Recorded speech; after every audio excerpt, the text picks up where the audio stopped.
अस्सलाम वालेकुम नाज़रीन, रमज़ान मुबारक की खुसूसी सहर नशरियात अनवार रमज़ान में आपका मेज़बान एक बार फिर हाजिर खिदमत है। उम्मीद करता हूँ आप सब लोग खैरियत से होंगे और पहले की तरह आज भी 10वीं सहरी का आगाज़ अपने जाने वाले, अपने दोस्तों, अपने हल्के अहबाब में कर रहे होंगे, क्योंकि ये रमज़ान मुबारक का महीना बड़ा ही ख़ास तोहफ़ा है हम मुसलमानों के लिए। इस रमज़ान मुबारक में नेकी के दर्जात बुलंद कर दिए जाते हैं। इस रमज़ान मुबारक में इबादतों के लिए अल्लाह ताला ने बेशुमार नेकियां अता की हैं और बेशुमार नेकियों के दरवाजे खोले हैं।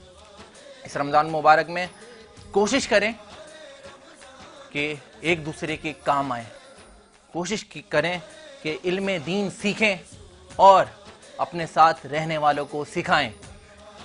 और नाजरीन, हर इंसान के दिल में खुदा का खौफ भी होना चाहिए, क्योंकि आज बेबसी का आलम है और एक मुसलमान दूसरे मुसलमान को काटने को भी दौड़ रहा है। अगर कुछ मिसालें हम प्रोफेशनल लाइफ में लेते हैं, कुछ हमारी समाजी सरगर्मियों में देखा जाता है और आपस में ही रहने वालों में, घर वालों में वो मोहब्बतें ख़त्म हो गई हैं, वो अपनापन ख़त्म हो गया है। तो अपनापन होना ज़रूरी है और खौफ खुदा भी होना इंसान के दिल में ज़रूरी है। और इसी बात से एक वाक़या आपको बताता चलूँ। हज़रत ईसा अलैहिस्सलाम एक दफ़ा अपने रास्ते पर रवाना थे, तो रास्ते में देखते हैं कि एक पत्थर के दोनों साइड से पानी बह रहा है, सीधे हाथ पे भी और उल्टे हाथ पे भी। तो लोगों से पूछते हैं कि ये पत्थर ऐसा क्या है कि मतलब दोनों साइड से इसके पानी बह रहा है। तो कोई जवाब नहीं मिलता। जब उस पत्थर से पूछते हैं, क्योंकि अल्लाह के खास बंदों में से थे, हर चीज से वाकिफ थे और हर चीज उनको जवाब भी देती थी। तो हजरत ईसा जब पत्थर से पूछते हैं कि ए पत्थर, क्या बात है कि तेरे दाएं जानिब से भी और बाएं जानिब से भी पानी आ रहा है और रवा दमा है। तो पत्थर कहता है कि मैं अल्लाह के खौफ में रो रहा हूं, और वो इसलिए रो रहा हूं कि बरोज़े क़यामत जब महशर के दिन मैं अल्लाह पाक के सामने हाजिर होऊंगा तो कहीं दोज़ख की राख बनाकर उस पत्थर में मुझे शामिल नहीं कर दिया जाए।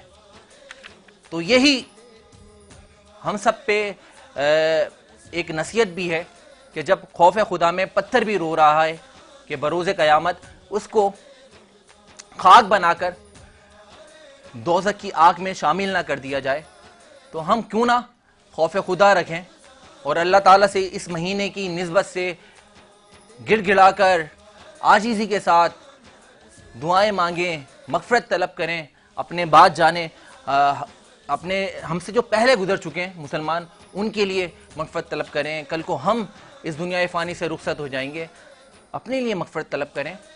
बख्शिश का महीना है, रहमतों का महीना है, नेकियां कमाने का महीना है। तो तमाम अल्लाह ताला हम तमाम मुसलमानों को इस महीने की फजीलत और बरकत लूटने की तौफीक अता फरमाए। आमीन सुम्मा आमीन। नाज़रीन, हर खूबसूरत सहर नशरियात का आगाज़ अल्लाह ताला के हम्द सना नाते रसूल मकबूल सल्लल्लाहु ताला अलैहि वसल्लम से हम किया करते हैं।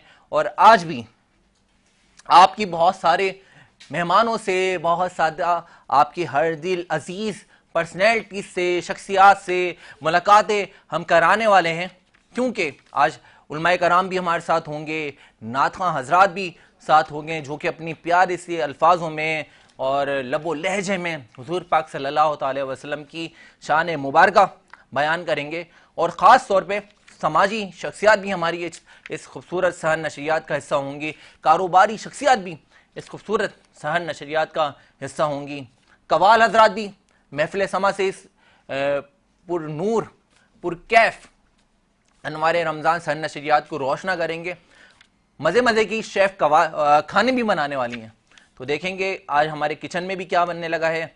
और ख़ास तौर पे आखिर में इख्तिताम सहर में आप मुलाहिज़ा कर सकेंगे एक बड़ा ज़बरदस्त जो कि हमारे आगाज़ से रमज़ान से सफ़र जारी है। हमारे पार्टिसिपेंट्स बड़ी अच्छी सी कारकर्दगी और तैयारियों के साथ हमारे साथ शामिल होते हैं, जो कि है नात खानी कंपटीशन सेगमेंट।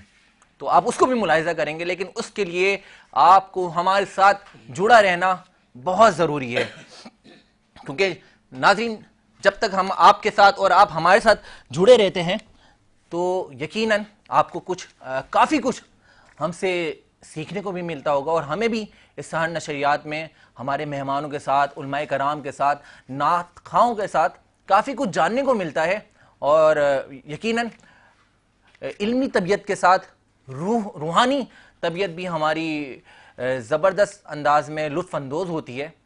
तो मैं बताना चाहूँगा और बल्कि ये भी चाहूँगा कि आज इस खूबसूरत सहर नशरियात का आगाज़ हम हमदे बारी ताला से करें, और हमदे बारी ताला से के लिए मैं रिक्वेस्ट करूं अपने नातखाओं से।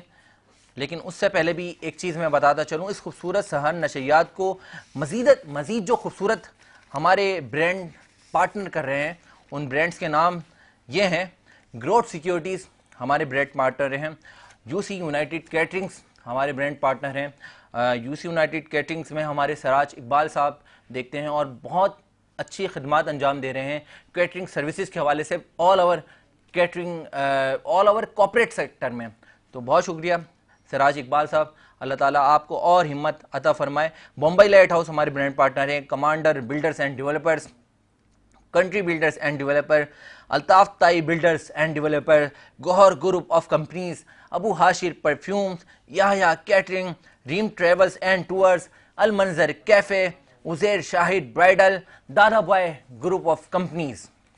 इसके अलावा HN वेलनेस, अवान लिबास आपका बहुत शुक्रिया। आपके ड्रेस पहनकर मैं रोज़ाना अपने नाजरीन के साथ हाजिर होता हूँ। और इसके अलावा Tasneem Sadaf, WCI Studio, Arif Habib Commodities, Ali Noble Group, Mercury brand के आप हमारे सेट पे गिफ्ट भी देख सकते हैं। बहुत ज़बरदस्त अंडर गारमेंट्स के हवाले से बहुत अच्छा मेल वेयर्स के हवाले से काम कर रहे हैं मरकरी ब्रांड, आपका भी बहुत शुक्रिया। Ilyas Salon, Z Digital Marketing Network, Elite Walk Wardrobe, Splendor Events Services foundation, Al Syed real estate and Marketing, Giftables और कराची के जायका हलीम, आपका तमाम ब्रांड पार्टनर्स का हमारे साथ देने के लिए बहुत शुक्रिया। नाजरीन अब मैं चाहूँगा कि हम अपने पहले सेगमेंट जो कि है हमदे बारी ताला और नात रसूल मकबूल सल्लल्लाहु अलैहि वसल्लम का सेशन, उसको जारी और सारी रखें। लेकिन एक बार उससे पहले वेलकम कर लेते हैं आज के प्यारे से अच्छे से मेहमानों को, जो कि हमारे पहले मेहमान कारोबारी और समाजी शख्सियत हमारे साथ मौजूद हैं। जनाब फारूक डैडी साहब हमारे साथ सहर नशरियात में हिस्सा हैं, वेलकम करते हैं। अस्सलाम वालेकुम। वालेकुम सलाम। कैसे फारूक हैं? डाडी मेरा नाम है। फारूक डाडी साहब, तलफ़ुज़ में हमेशा मसला हाँ है। बिल्कुल, नाम इतना माशाल्लाह यूनिक है, फारूक डाडी आएगा। कैसे हैं आप? ठीक ठाक हैं? अल्हम्दुलिल्लाह बिल्कुल ठीक। बहुत शुक्रिया सहर नशरियात में हमारा हिस्सा बनने के लिए। नाज़रीन फारूक डाडी साहब से हमारा गुफ्तगू का सिलसिला जारी और सारी रहेगा, और गुफ्तगू का सिलसिला हमारे साथ जुड़े रहे और आप हमें देखते रहें, लेकिन उसके लिए आपको हमारे साथ जुड़ा रहना बहुत ज़्यादा ज़रूरी है। एक और प्यारी सी सना खान रसूल, नाम है उनका ताज़ीन ज़हरा साहिबा।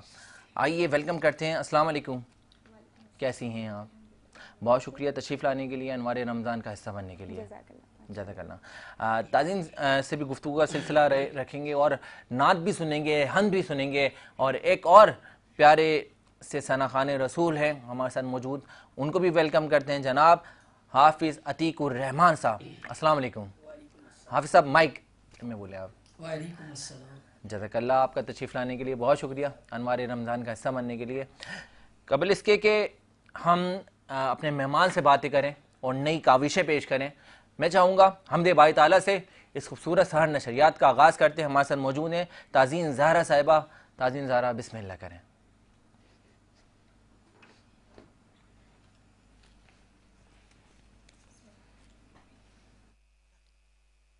शबीर की ये आखिरी सजदे ने कहा है, आओ मैं बताता हूँ खुदा कितना बड़ा है, खुदा कितना बड़ा है, खुदा कितना बड़ा है, खुदा कितना बड़ा है, कितना बड़ा है। महसूस उसे ले जहाँ कर नहीं सकते, वो कब से दराज जमा कर नहीं सकते। अल्लाह को ये कह दे मका कर नहीं सकते, क्या उसकी हकीकत है बयां कर नहीं सकते। मखलूक को खालिक का नाम इरफान हुआ है सोच में इंसान खुदा कितना बड़ा है, खुदा कितना बड़ा है, खुदा कितना बड़ा है। और कादिर है वो तकदीर में क्या क्या नहीं रखता, देता है सहारा कभी तन्हा नहीं रखता। मुनकिर से भी बदले का इरादा नहीं रखता, अल्लाह तो दुश्मन को भी भूखा नहीं रखता। सब बंदे हैं सबके लिए खालिक की अता है, मुनकिर भी पशेमा है, खुदा कितना बड़ा है, खुदा कितना बड़ा है, खुदा कितना बड़ा है। जो रहमते कौनैन है तख्लीक का मकसद, ज़ेबा है जिन्हें अज़मते मेराज की मसनद।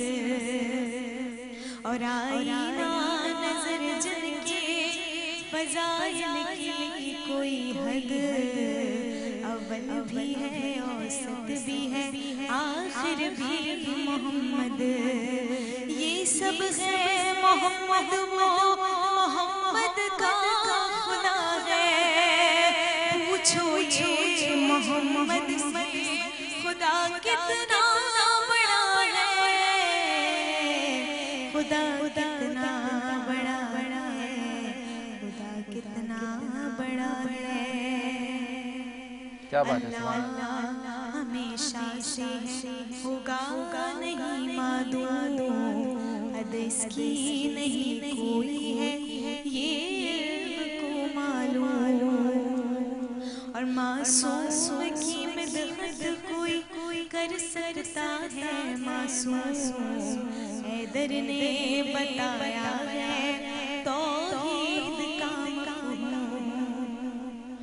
जिसके लिए सजदे में तुसेरी का खुदा है, हैदर ये बताता है खुदा कितना बड़ा है, खुदा कितना बड़ा है, खुदा कितना बड़ा है, खुदा कितना बड़ा है,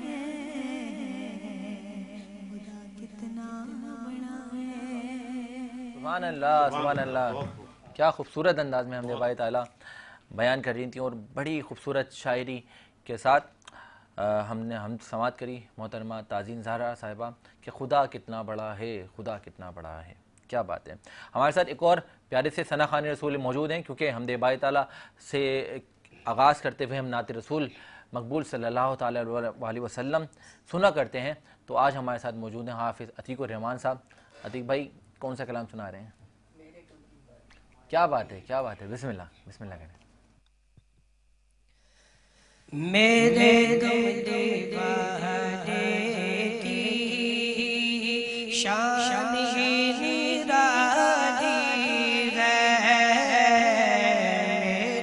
कमले वाले की शान निराली है।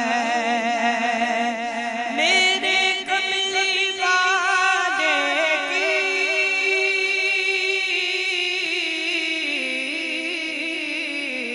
शान निराली है।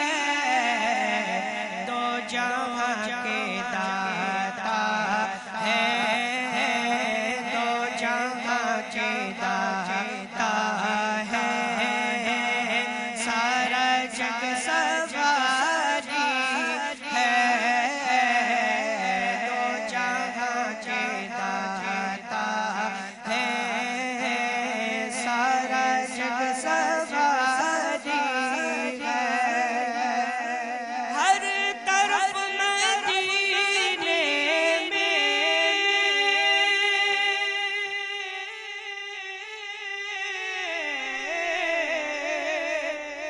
हर तरफ मदीने में भीड़ है फकीरों की, भीड़ है फकीरों की। एक देने वाला है, एक देने वाला है। कुल जहां सवारी है। हम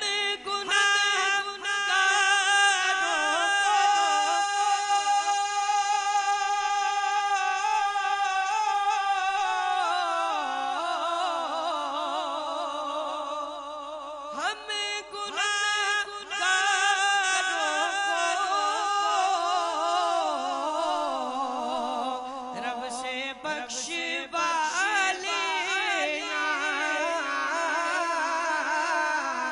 रब से बख्शवा लेना। मेरे रब ने कब उनके प्यारे रब ने कब उनके कोई बात टाली है। मेरे कमरे वाले की शान निराली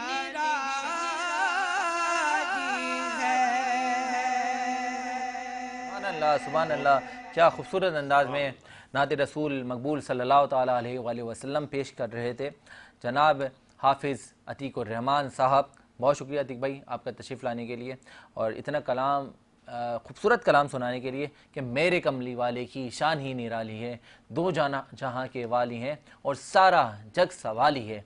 क्या खूबसूरत बात है भाई। क्यों ना हो, मेरे रसूल अकरम सल्लल्लाहु ताला अलैहि वसल्लम हैं ही इतने हसीन और इतनी प्यारी। उन्होंने इस्लाम का दर्स दिया जिसको आज हम अमल करके सुन्नत नबवी पूरी करते हैं और वही एक वसीला है जो कि बरोज़े क़यामत बरोज़े महशर हमारी बख्शिश का ज़रिया बनेंगे। अल्लाह ताला हम सबको अपने रसूल करीम सल्लल्लाहु ताला अलैहि वसल्लम की सुन्नतों पर और उनके बताए हुए रास्ते पर चलने की तौफीक अता फरमाए।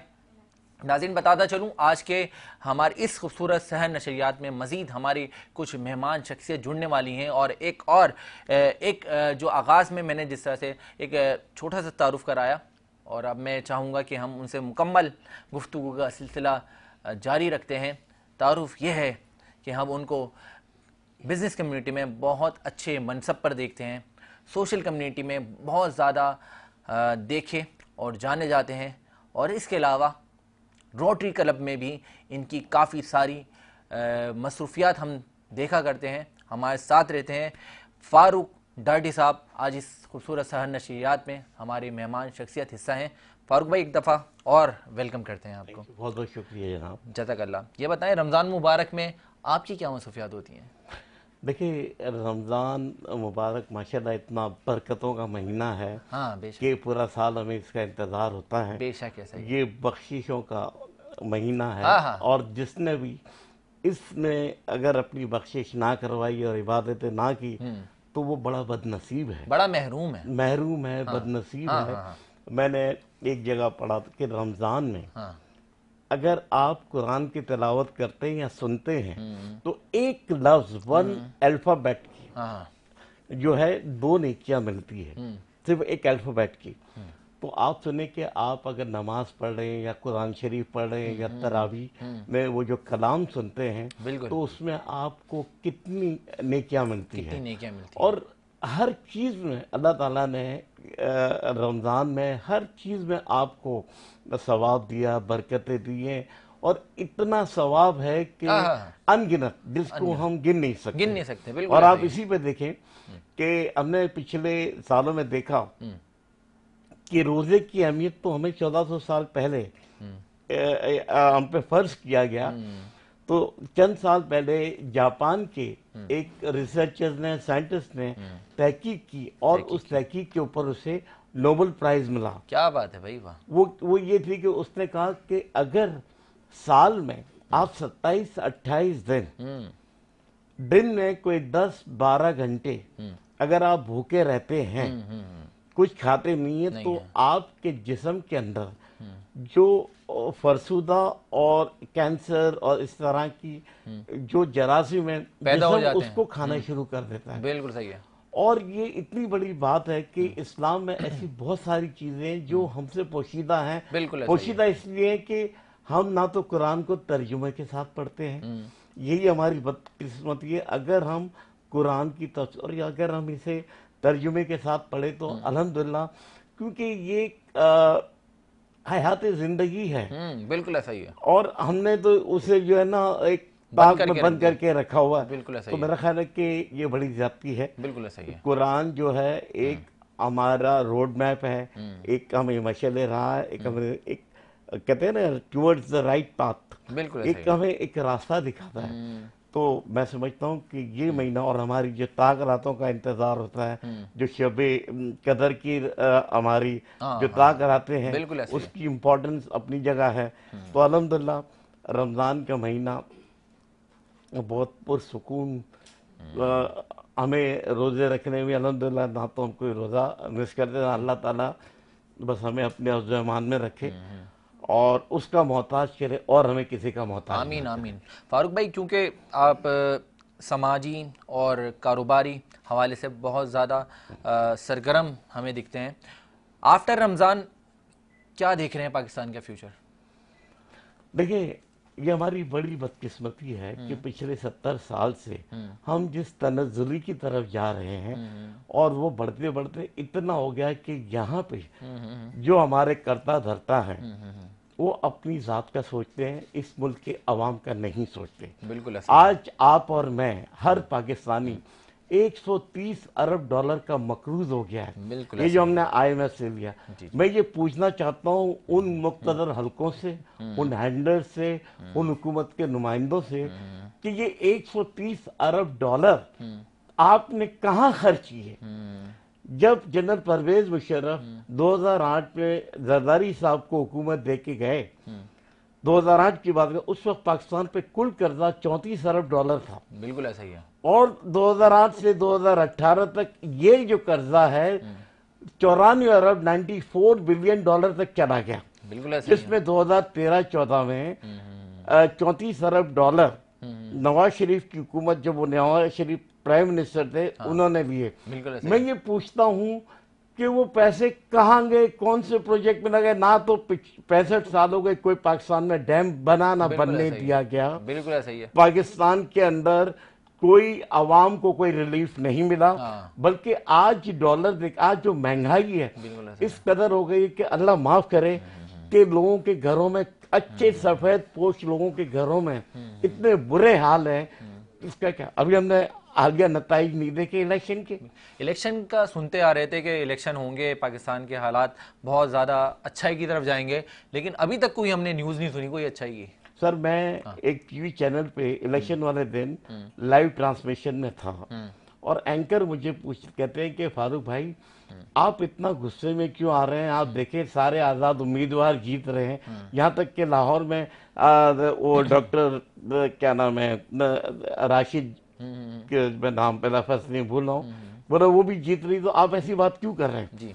मैंने कहा सुबह जब उठेंगे ना लोग तो नतीजा बिल्कुल उलट होगा। और हमने क्या देखा, जो चौथे और पांचवें नंबर पे उनको जिता दिया, जो पहले नंबर पे जो 50-50 80-80 हजार वोटों की लीड से जीत रहे थे उनको हरवा दिया। अब तो मकसद ये देखे, आप अगर आवाम की मंशा के खिलाफ, पब्लिक ओपिनियन के खिलाफ अगर आप जाएंगे तो ये मुल्क कभी तरक्की नहीं कर सकता, क्योंकि आपने उन्हीं लोगों को ला के बिठा दिया जिनके ऊपर अरबों रुपयों के क्या कहते हैं करप्शन हैं और उनके सारे केसेस माफ है, और जिसने 180 सीटें ली उसको आपने जेल में बंद करके रखा हुआ है। हाँ, क्या बात है, बिल्कुल सही कह रहे हैं। जो मकसद है कि जिनका माजी ये 4-4 बार हुकूमतें कर चुके हैं, और आप देखें मैंने बताया 2008 से 18 तक 34 अरब डॉलर से 94 अरब डॉलर, तकरीबन 60 अरब डॉलर कहाँ खर्च किए, कोई बताए तो सही, कौन सा डैम बनाया या पब्लिक को क्या रिलीफ मिला, कुछ बताए तो सही, लेकिन नहीं। तो ये हमारी बदकिस्मती है और ये उसी तरफ लेके जा रहे हैं। हम 71 में 2 लफ्ज हुए, अल्लाह ना करे कि ऐसी सिचुएशन हो। ये जो इंटरनेशनल एस्टेब्लिशमेंट है उसको रास्ता दिखाने वाले भी हमारे लोग हैं, बिल्कुल, ये हमारे लोग हैं जो हमारे पांव पे कुल्हाड़ी मारते। इनकी जायदादें बाहर है, इनका सारा करप्शन का पैसा बाहर है, और इन्होंने पहले जो हुकूमतें की है वो क्या है, वो IMF से पैसा लिया है। ऐसा ही है। और दूसरी बड़ी चीज कि आप ये देखें कि इस मुल्क में तालीम के ऊपर जो बजट है वो बिल्कुल ना होने के बराबर है। यहाँ पे इन्वेस्टमेंट कोई नहीं है। इन्होंने, आप देखें कि मैं एक रिसर्च पढ़ रहा था, उसमें बांग्लादेश और इंडिया, वहां पे जो इन्वेस्टमेंट का रेशियो है ना, दैट इज 35 to 40%, जबकि पाकिस्तान में मुश्किल से 12-14% भी नहीं है। और आज जो हालात यहाँ बना दिए गए हैं, उन हालात में कौन यहाँ पे इन्वेस्टमेंट करेगा, बल्कि लोग अपने सिस्टम को, अपने कारोबार को वाइंड अप करके बाहर जा रहे हैं। तो इससे बेरोजगारी भी बढ़ रही है। और इतनी आप देखें कि बिल गेट खुद चल के पाकिस्तान आया, बिल्कुल ऐसा ही है। बिल गेट के आने का मकसद ये था कि पाकिस्तान में लाखों नहीं करोड़ों नौकरियां और करोड़ों लोगों को उस मुस्तफीद होते उस सॉफ्टवेयर को एक्सपोर्ट करने से। बिल्कुल ऐसा ही है। आप देखिए पहले जब नवाज शरीफ का दूसरा दौर था तो बिल गेट के 2 दोस्त जो पाकिस्तानी थे, उन्होंने, क्योंकि बिल गेट ने इस रीजन के अंदर एक माइक्रोसॉफ्ट यूनिवर्सिटी बनानी थी, और उन्होंने कहा कि पाकिस्तान में भी लग सकती है, ऐसी बात नहीं है, हमें 2 गारंटी चाहिए कि पायरेसी और कॉपीराइट, ये 2 पे कानून साजी हो। बिल्कुल सही है। वो यहाँ है, प्राइम मिनिस्टर मुलाकात नहीं की उन्होंने, लेकिन एहसन इकबाल IT के मिनिस्टर जो उन्होंने मुलाकात की, तो उनको क्या कहते हैं, बिल्कुल सही, बिल गेट को कहो मुझसे बात करें। तो उसका नतीजा ये हुआ कि इंडियन प्राइम मिनिस्टर ने जब बिल गेट को फोन किया, उसने इंडिया में जाके माइक्रोसॉफ्ट की जो 35 मिलियन डॉलर की यूनिवर्सिटी कायम की, और ऐलान किया कि हर साल मैं $100 मिलियन जो ग्रांट दूंगा इस यूनिवर्सिटी को। And as a result of that, 1 million Indian student batches wise silicon valley गए, वहां पे उन्होंने ट्रेनिंग ली, और उसका नतीजा आप ये देखें, आज इंडिया 180 अरब डॉलर का पर एनम सालाना एक्सपोर्ट कर रहा है, जो कि सऊदी अरब के ऑयल से भी ज्यादा है। तो ये हमारे जो ये क्या कहते हैं नाहल हुक्मरानों की वजह से ये उसी जगह पे ही इन्वेस्ट करते हैं जहां पे इनको कमीशन मिले या पैसे मिले। तो खुदारा ये सोशल मीडिया का दौर है, यहाँ पे लोग बेवकूफ नहीं है। जिस तरह आपने ये इलेक्शन में शब खून मारा और 17-18 की सीट वाले को आपने प्राइम मिनिस्टर बना दिया, और इस पर ये क्या तमाशा बनाया हुआ है इस मुल्क के साथ, क्या यहाँ पर कोई रूल ऑफ लॉ नहीं। अब ये करने क्या जा रहे हैं, आज सुने मैंने अपने पहले टॉक शोज में इलेक्शन से पहले ही बात की थी।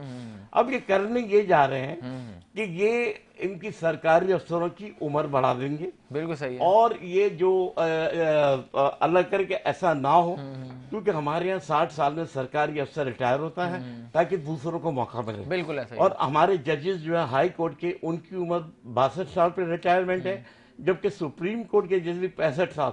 अब ये चाहेंगे कि 65 साल से और बढ़ रहे ताकि काजी का जो है ना साया इनके सर पे रहे। और जिस तरह ये मकसद देखे ना, जिसका मैंडेट है उसको आप दीवार से लगा के रखोगे, पब्लिक की आवाम की राय के खिलाफ अगर आप चलोगे और आवामी मंशा को आप जेर गौर नहीं रखोगे और उनके मुताबिक नहीं चलोगे, तो यकीनन लोगों में एक फ्रस्ट्रेशन पैदा होगा।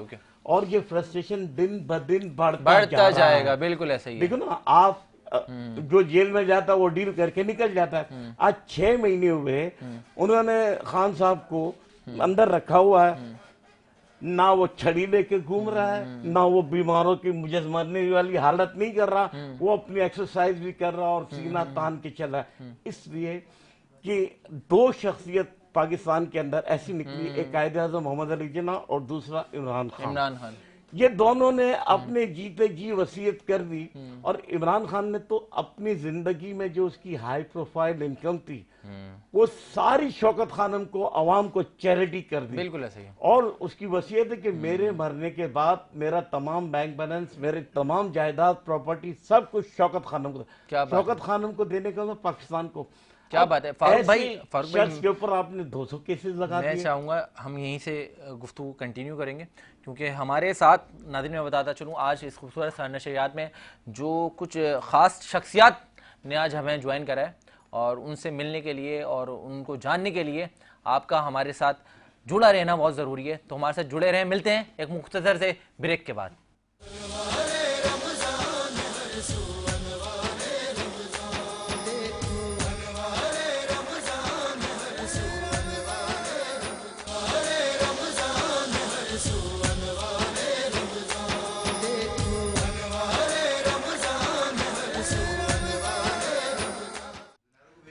अस्सलाम वालेकुम नाज़रीन, एक दफ़ा फिर आपको वेलकम बैक करते हैं अनवार रमज़ान सहर नशरियात में। क्योंकि सहर नशरियात हमारी इतनी खूबसूरत इसलिए होती है क्योंकि हमारे साथ जुड़े रहते हैं हमारी मुल्क के ख़ास समाजी शख्सियात, सेलिब्रिटीज़, डॉक्टर्स, शेफ़, कवाल हज़रात, पॉलिटिकल पर्सन, नात ख़ां, आलिम दीन।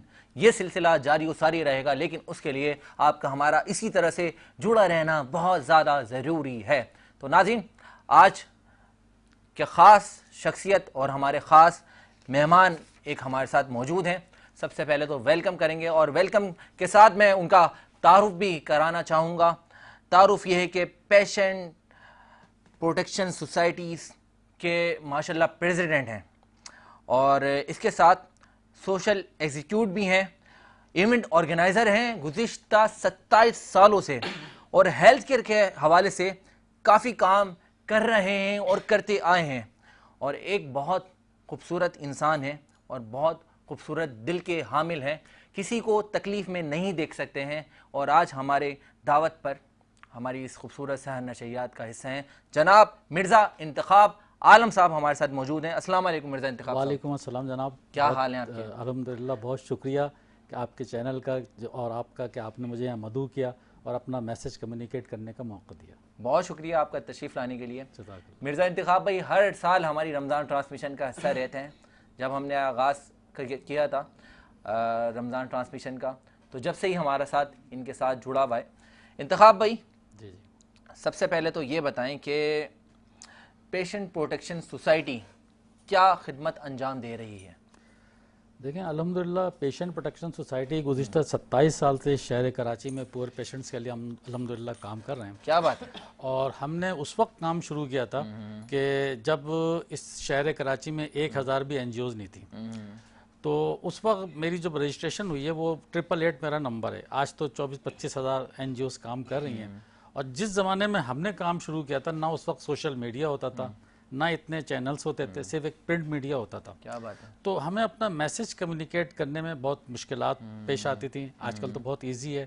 तो उस वक्त हम मुख्तलिफ कॉलेजेस में जनाब कैंप लगाते थे और वहाँ यूज मेडिसिन कलेक्ट करते थे बिफोर एक्सपायरी। क्या बात है। तो वहाँ से वो जो मेडिसिन कलेक्ट करते थे, इसके अलावा थैलीसीमिया के बच्चों के लिए जनाब वहाँ से ब्लड कलेक्ट करते थे और ये सिलसिला फिर शुरू हुआ। क्या बात है। और अल्हम्दुलिल्लाह फिर 27 साल से मेरा ये तरीक़ेकार रहा कि जब मैंने काम शुरू किया तो मैं ओझा टीबी सैनिटोरियम जाया करता था।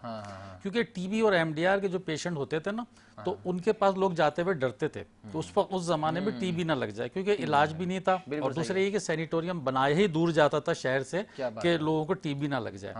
तो अल्हम्दुलिल्लाह 27 साल से ये प्रैक्टिस रही कि वहाँ जाते थे, वहाँ उनके लिए मेडिसिन का भी इंतज़ाम करते थे, इसके अलावा अद्वियात का इंतज़ाम करते थे, इसके अलावा और भी जो उनकी ज़रूरियात होती थी।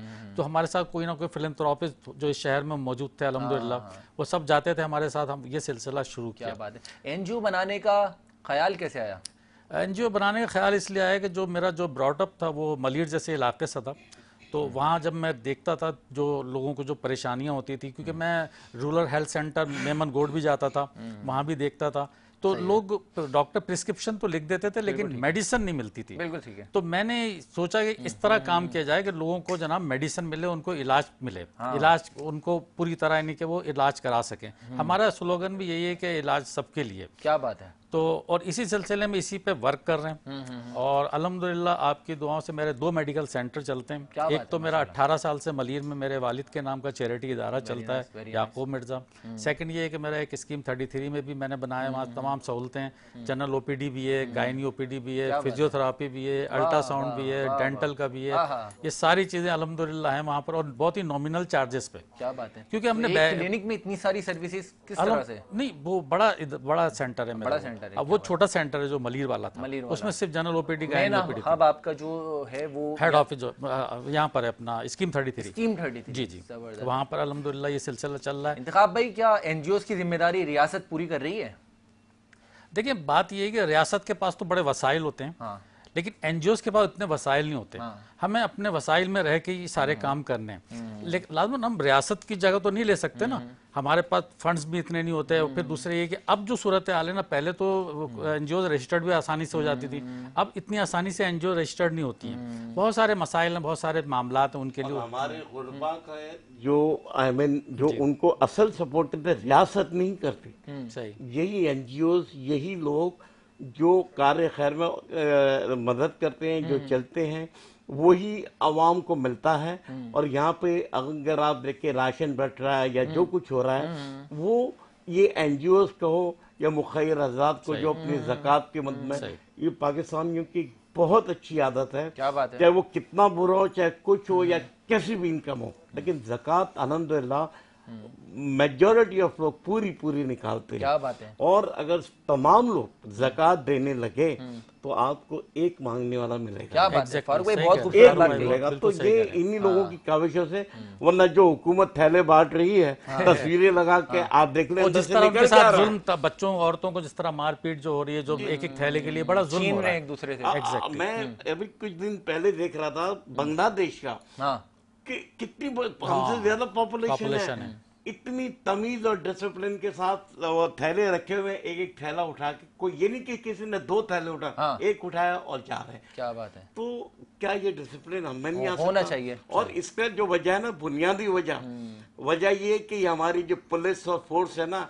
सबसे ज्यादा बदतमीज और नाकारा लोग ये हैं, ये बिला वजह लोगों को पे लाठी चार्ज कर रहे हैं, औरतों को बालों से पकड़ के रोडों पे घसीट रहे हैं। अच्छा, इनको शर्म आनी वो चाहिए। फुटेज कुछ क्या और कर है, रहे वो हैं जो इससे? औरतों को बालों से खींचा जा रहा है, वो उसका नहीं, आप मामला कुछ देखिए और कि है। अभी ये औरतों को जो राशन के लिए किस तरह मारपीट की, जो डंडे चलाए गए, ये अभी 2 दिन पहले की बात कर रहा अच्छा। हूँ, सारे मीडिया में आया। तो ये लोग बहुत अच्छा काम कर रहे हैं। प्लीज, आई एम इंतखाब भाई, सॉरी। नहीं, डोंट वरी। इतनी सारी एनजीओ काम कर रही हैं, जी जी, लेकिन मसाइल फिर भी वही हैं। देखिए कुछ माजरत के साथ कुछ एनजीओज तो सोशल मीडिया की पैदावार हैं। वो एक जनाब वाला कोई जाके प्लांटेशन करते हैं, वो कहते हैं कि हमने अर्बन फॉरेस्ट बना दिया। बिल्कुल सही है। तो ये इस तरह तो मामला हल नहीं होंगे। देखें जो लोग सिंसियर हैं ना, वो अल्हम्दुलिल्लाह काम कर रहे हैं और वो कोशिश कर रहे हैं कि लोगों के साथ जो उनके मुश्किलात हैं उनको हल किया जा सके। अच्छा, मेरा तो अल्हम्दुलिल्लाह ये सिलसिला रहा कि मैं तो पेशेंट्स के पास भी जाता हूँ, ऑर्फन के पास भी जाता हूँ। इसके अलावा जो मैंने सेमिनार हमारे होते रहते हैं, जो मेडिकल कैंप होते रहते हैं, हम चाहते हैं किसी तरह लोगों को रिलीफ मिले। जो माशी तौर पर जिस तरह हालात हैं लोगों के, और कोविड में भी अल्हम्दुलिल्लाह काम किया, तो मेडिकल कैंप के जरिए ना मैं मुख्तलिफ शहर के मुख्तलिफ इलाकों में, इवन ये कि अपना जो मज़ाफ़ात हैं खासतौर से उनको मैं टारगेट करता हूँ, वहाँ पर हम मेडिकल कैंप भी लगाते हैं। बिल्कुल सही है, बिल्कुल इसके अलावा जनाब हमने मोबाइल हेल्थ क्लिनिक बनाई हुई है माशाल्लाह। ऐसे एरियाज में जहाँ पर डॉक्टर का अरेंज नहीं हो सकता, वहाँ मोबाइल हेल्थ क्लिनिक लेके जाते हैं। वहाँ पर जनाब वाला अल्ट्रासाउंड भी उनका होगा, जनरल ओपीडी भी होगी, गायनी ओपीडी भी, सब सिलसिला ये अल्हम्दुलिल्लाह चल रहा है माशाल्लाह। अच्छा, आपने सोशल एनजीओस को दिखाने की बात करी थी अभी आगाज में, वो किस तरह से, मतलब काम कुछ नहीं कर रहे और सोशली अपने आप को बहुत ज्यादा एक्टिव रखा हुआ है, कुछ इस तरह का तस्करा आपने करा? असल में जब मैंने आपसे ये सवाल करा कि एनजीओ हाँ, बहुत सारी और मसाइल फिर भी वही हैं। मैं उस तरफ नहीं जाना चाहता नेगेटिव के। बहुत सारी एनजीओ हैं जो सिर्फ फोटो सेशन तक महदूद हैं। जी जी, और वो जनाब क्या नाम है, ऐसा है कि वो लोग माशरे में बड़ी खराबी पैदा कर रहे हैं।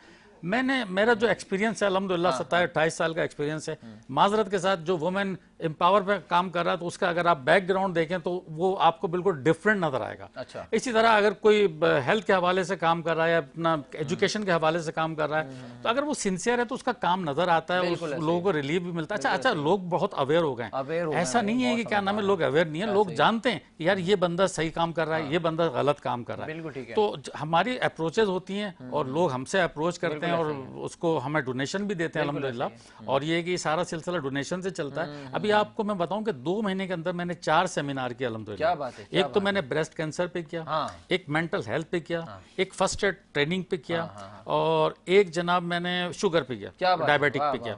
अच्छा, ये मुख्तलिफ जगहों पे करते हैं। और मेरा जो ज्यादातर जो मेरा प्रोग्राम जो हमारे होते हैं ना, social welfare department government of Sindh है ना, उनके कोलोब्रेशन से होते हैं। बिल्कुल बिल्कुल बिल्कुल। और इसके साथ साथ जनाब सेमिनार भी है। अच्छा, अच्छे लोगों की और मुखैर हजरात की और इदारों की भी सपोर्ट आपके साथ? अल्हम्दुलिल्लाह इदारों की सपोर्ट है, क्योंकि मैं बहुत पुराना काम करने वाला हूँ। और ये जो सोशल वेलफेयर डिपार्टमेंट के जितने भी अफसरान हैं जो डीजी तक बने, उन्होंने भी मेरे साथ काम किया। क्या बात है, क्या बात है। नाज़रीन, इंतखाब भाई की काविशें आपने जानी, और एक और बड़ी प्यारी और अच्छी पर्सनैलिटी मेरे साथ आज मौजूद है। तारुफ उनका मैं बाद में करवाऊंगा, मैं चाहता हूँ पहले उनको वेलकम करते हैं, फिर उनकी काविशें भी देखेंगे और उनसे बहुत सारी गुफ्तगू भी करेंगे। हमारे साथ मौजूद हैं मोहतरमा सोनिया अली बाजवा साहिबा। वेलकम करते हैं सहन नशरियात के सेट पर। अस्सलाम वालेकुम। वालेकुम सलाम। क्या हाल है सोनिया आपके? अल्हम्दुलिल्लाह, आप कैसे हैं? अल्हम्दुलिल्लाह, बहुत शुक्रिया तशरीफ लाने के लिए। बहुत शुक्रिया। सोनिया से हमें बहुत सारी गुफ्तगू करनी है और काफ़ी कुछ चीज़ें हमने पहले दिखानी है आपको और जानना है इनके बारे में कि क्या करती हैं। और ये बहुत ज़बरदस्त, ये मोटिवेशन इंस्पायरिंग पर्सनैलिटी है भाई, ख़वातीन के लिए, आजकल के नौजवानों के लिए। और मैं चाहूँगा कि कबल हम इससे सोनिया की तरफ कंटिन्यू करें, हमारे साथ एक और बड़े प्यारे सनाखाने रसूल मौजूद हैं। नाज़रीन, तारुफ ये है कि माशाल्लाह अलहाज हैं भाई, अलहाज हैं, और इसके साथ बड़े प्यारे और ख़ूबसूरत सनाखान हैं अलहाज सैयद मुर्तज़ा अली कादरी साहब। तो आइए वेलकम करते हैं और रिक्वेस्ट करते हैं नाते रसूल मकबूल सल्लल्लाहु ताला अलैहि वसल्लम पेश करने के लिए। बिस्मिल्लाह भाई।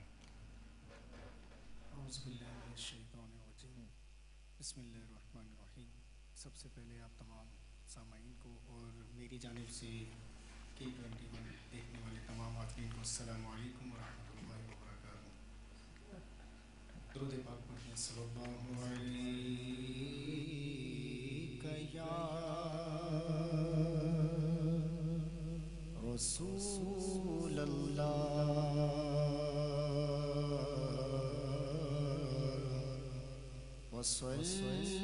वसल्लम अलैका या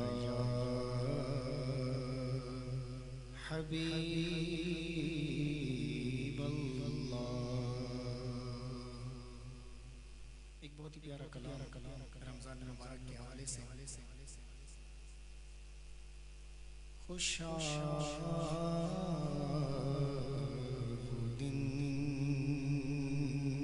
हरमे पाक की फज़ा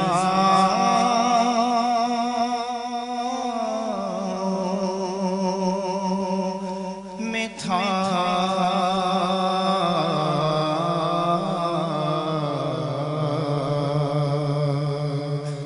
खुशादिन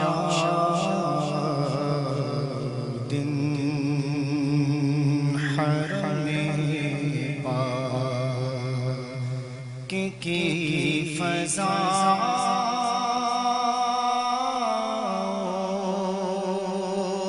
में था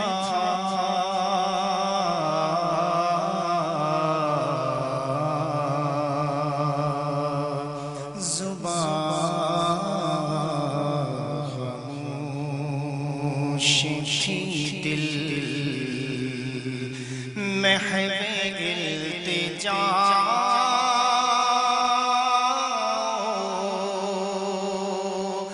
में था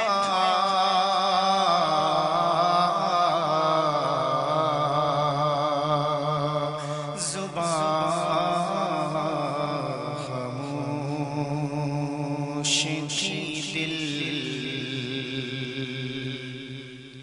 हातीम में मेरे सजदों की कैफियत थी अजब हातीम में मेरे सजदों की कैफियत थी अजब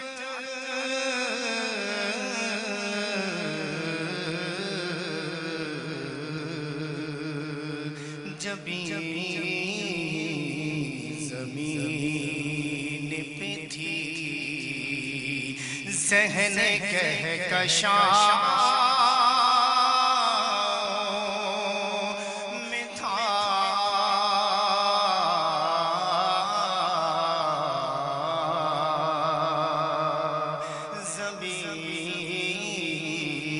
ज़मीन पे थी ज़हन कहकशां में था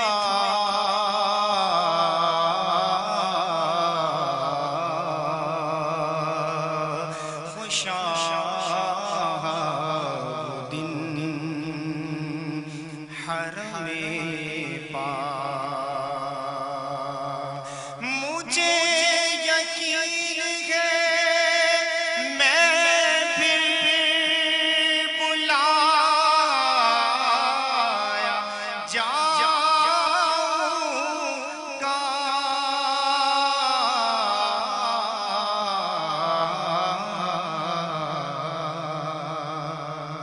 कि ये सुवाल भी शामिल मेरी दुआ में था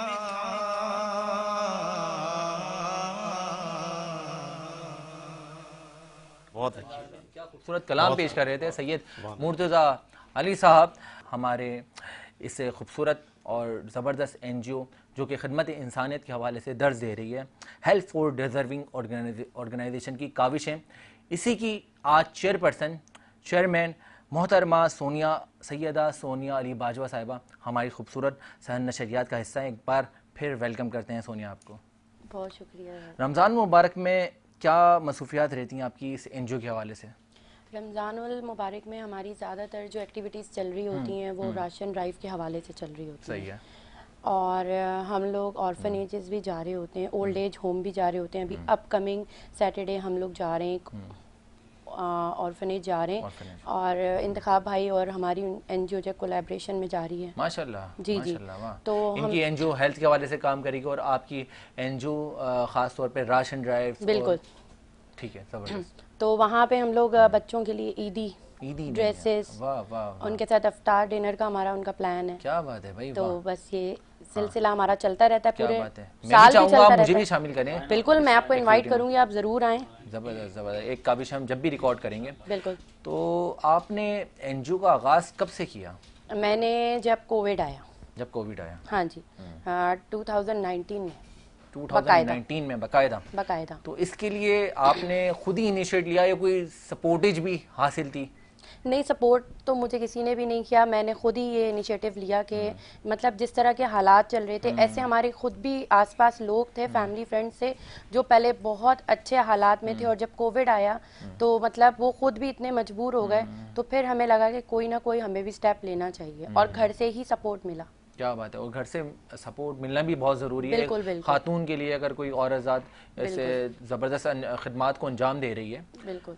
सोनिया, ये बताएं कि हर एनजीओ का एक ना एक मोटिव होता है, जैसे इंतखाब भाई काम कर रहे हैं हेल्थ के हवाले से, तो आप किस मोटिव पे और क्या स्पेसिफिक क्या आपका मोटिव है जिन पे आप खिदमात अंजाम दे रहे हैं? पहले तो थोड़ा माजरत, गला खराब है। कोई मसला नहीं, पानी पिए, नहीं ये आपको सहरी भी कराएंगे और शेफ मजे के खाने भी खिलाएंगे। अच्छा, बहुत शुक्रिया।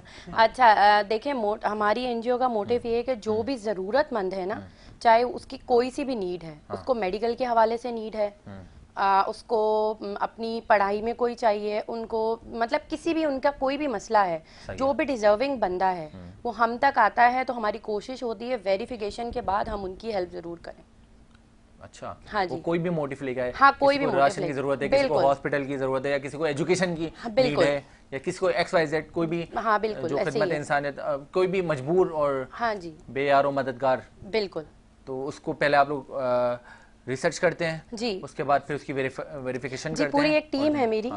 हाँ, जो जब हमसे कोई कांटेक्ट करता है, अगर वो हमसे फेसबुक के थ्रू कांटेक्ट करता है, तो हमारी टीम उनके जाके वेरिफिकेशन पूरी कंप्लीट करके आती है। एक पूरा प्रोसेस है, उसके बाद ही हम ये आगे केस फॉरवर्ड करते हैं या सही अपनी है। एनजीओ पे पुट अप करते हैं। सही है। इसके अलावा हम नहीं करते।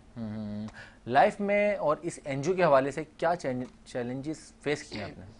चैलेंजेस तो अपनी ही फील्ड में इतने मिले हैं कि मतलब आप, बहुत सारे लोग होते हैं कि वो आपके सामने बहुत अच्छे से आपसे मिलते हैं, लेकिन पीछे से वही लोग होते हैं जो बैक बाइटिंग कर रहे होते हैं। क्या बात है, तो ऐसा ही है आजकल, हाँ, यही होता मतलब आप कह लें कि कोई एक बंदा दूसरे को आगे जाते हुए नहीं देख सकता। तो बिल्कुल ऐसा बस ये चैलेंजेस बहुत सारे थे, और वेरिफिकेशन के भी आ जाते हैं, क्योंकि बहुत सारे फेक लोग भी हमें मिलते हैं।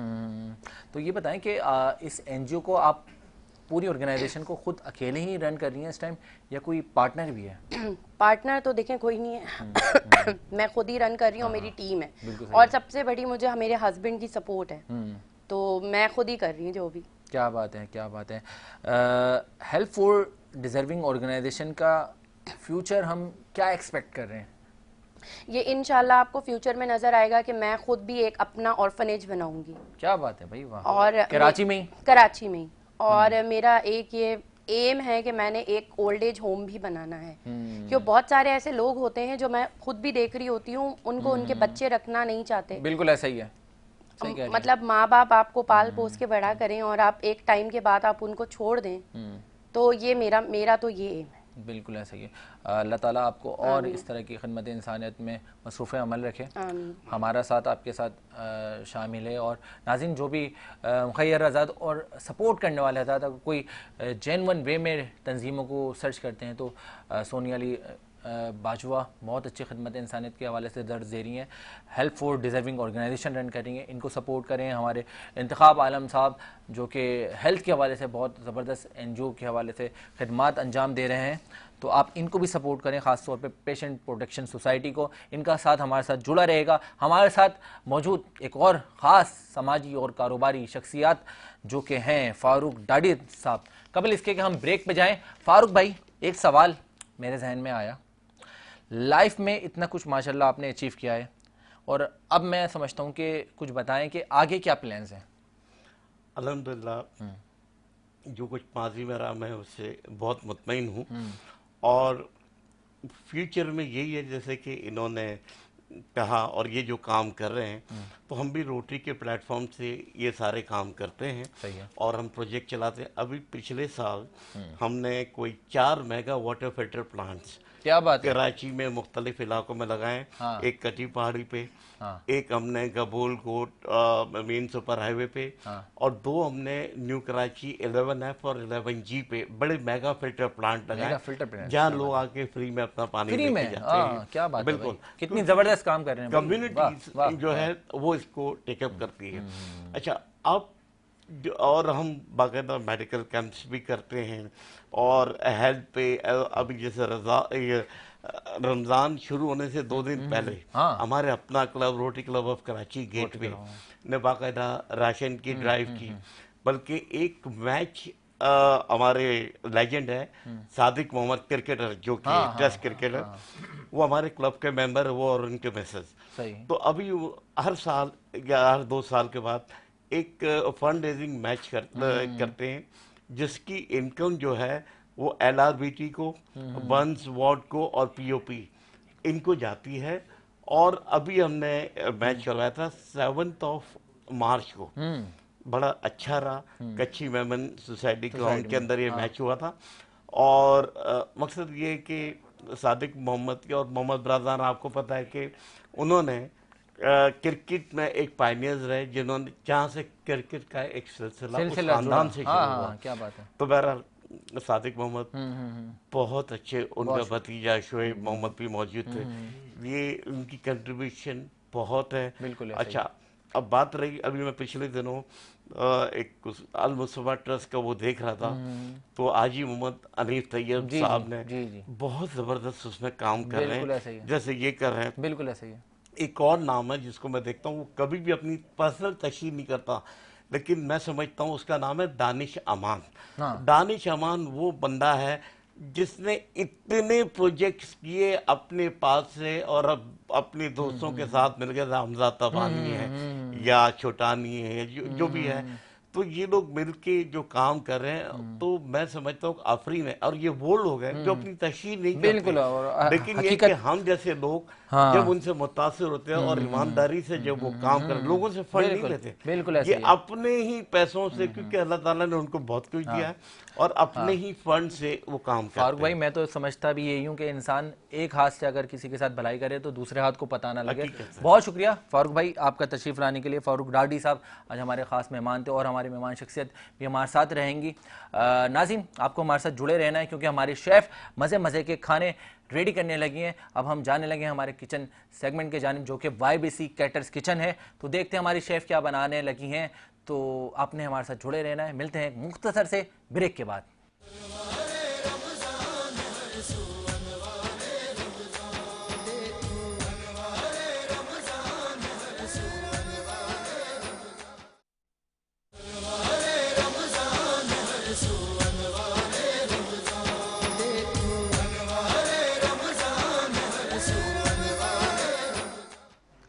वेलकम बैक नाज़रीन, एक बार फिर खुशामदीद कहते हैं आपको। और मैं बताना चाहता हूं इस टाइम हम मौजूद हैं YBC कैटर्स किचन में, और YBC कैटर्स किचन में आज क्या बना रही हैं और कौन सी शेफ हमारे साथ मौजूद हुई हैं, तारुफ करवाता चलूं। शेफ फायजा यासिर साहिबा हमारे साथ मौजूद हैं, YBC कैटर्स किचन को रिप्रेजेंट कर रही हैं।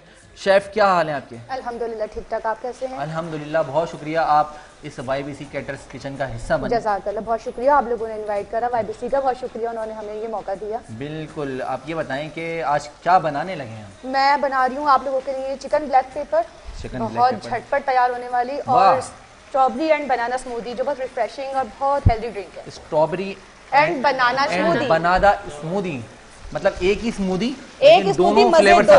यस, आइटम एक और मजे दो। वाह भाई वाह।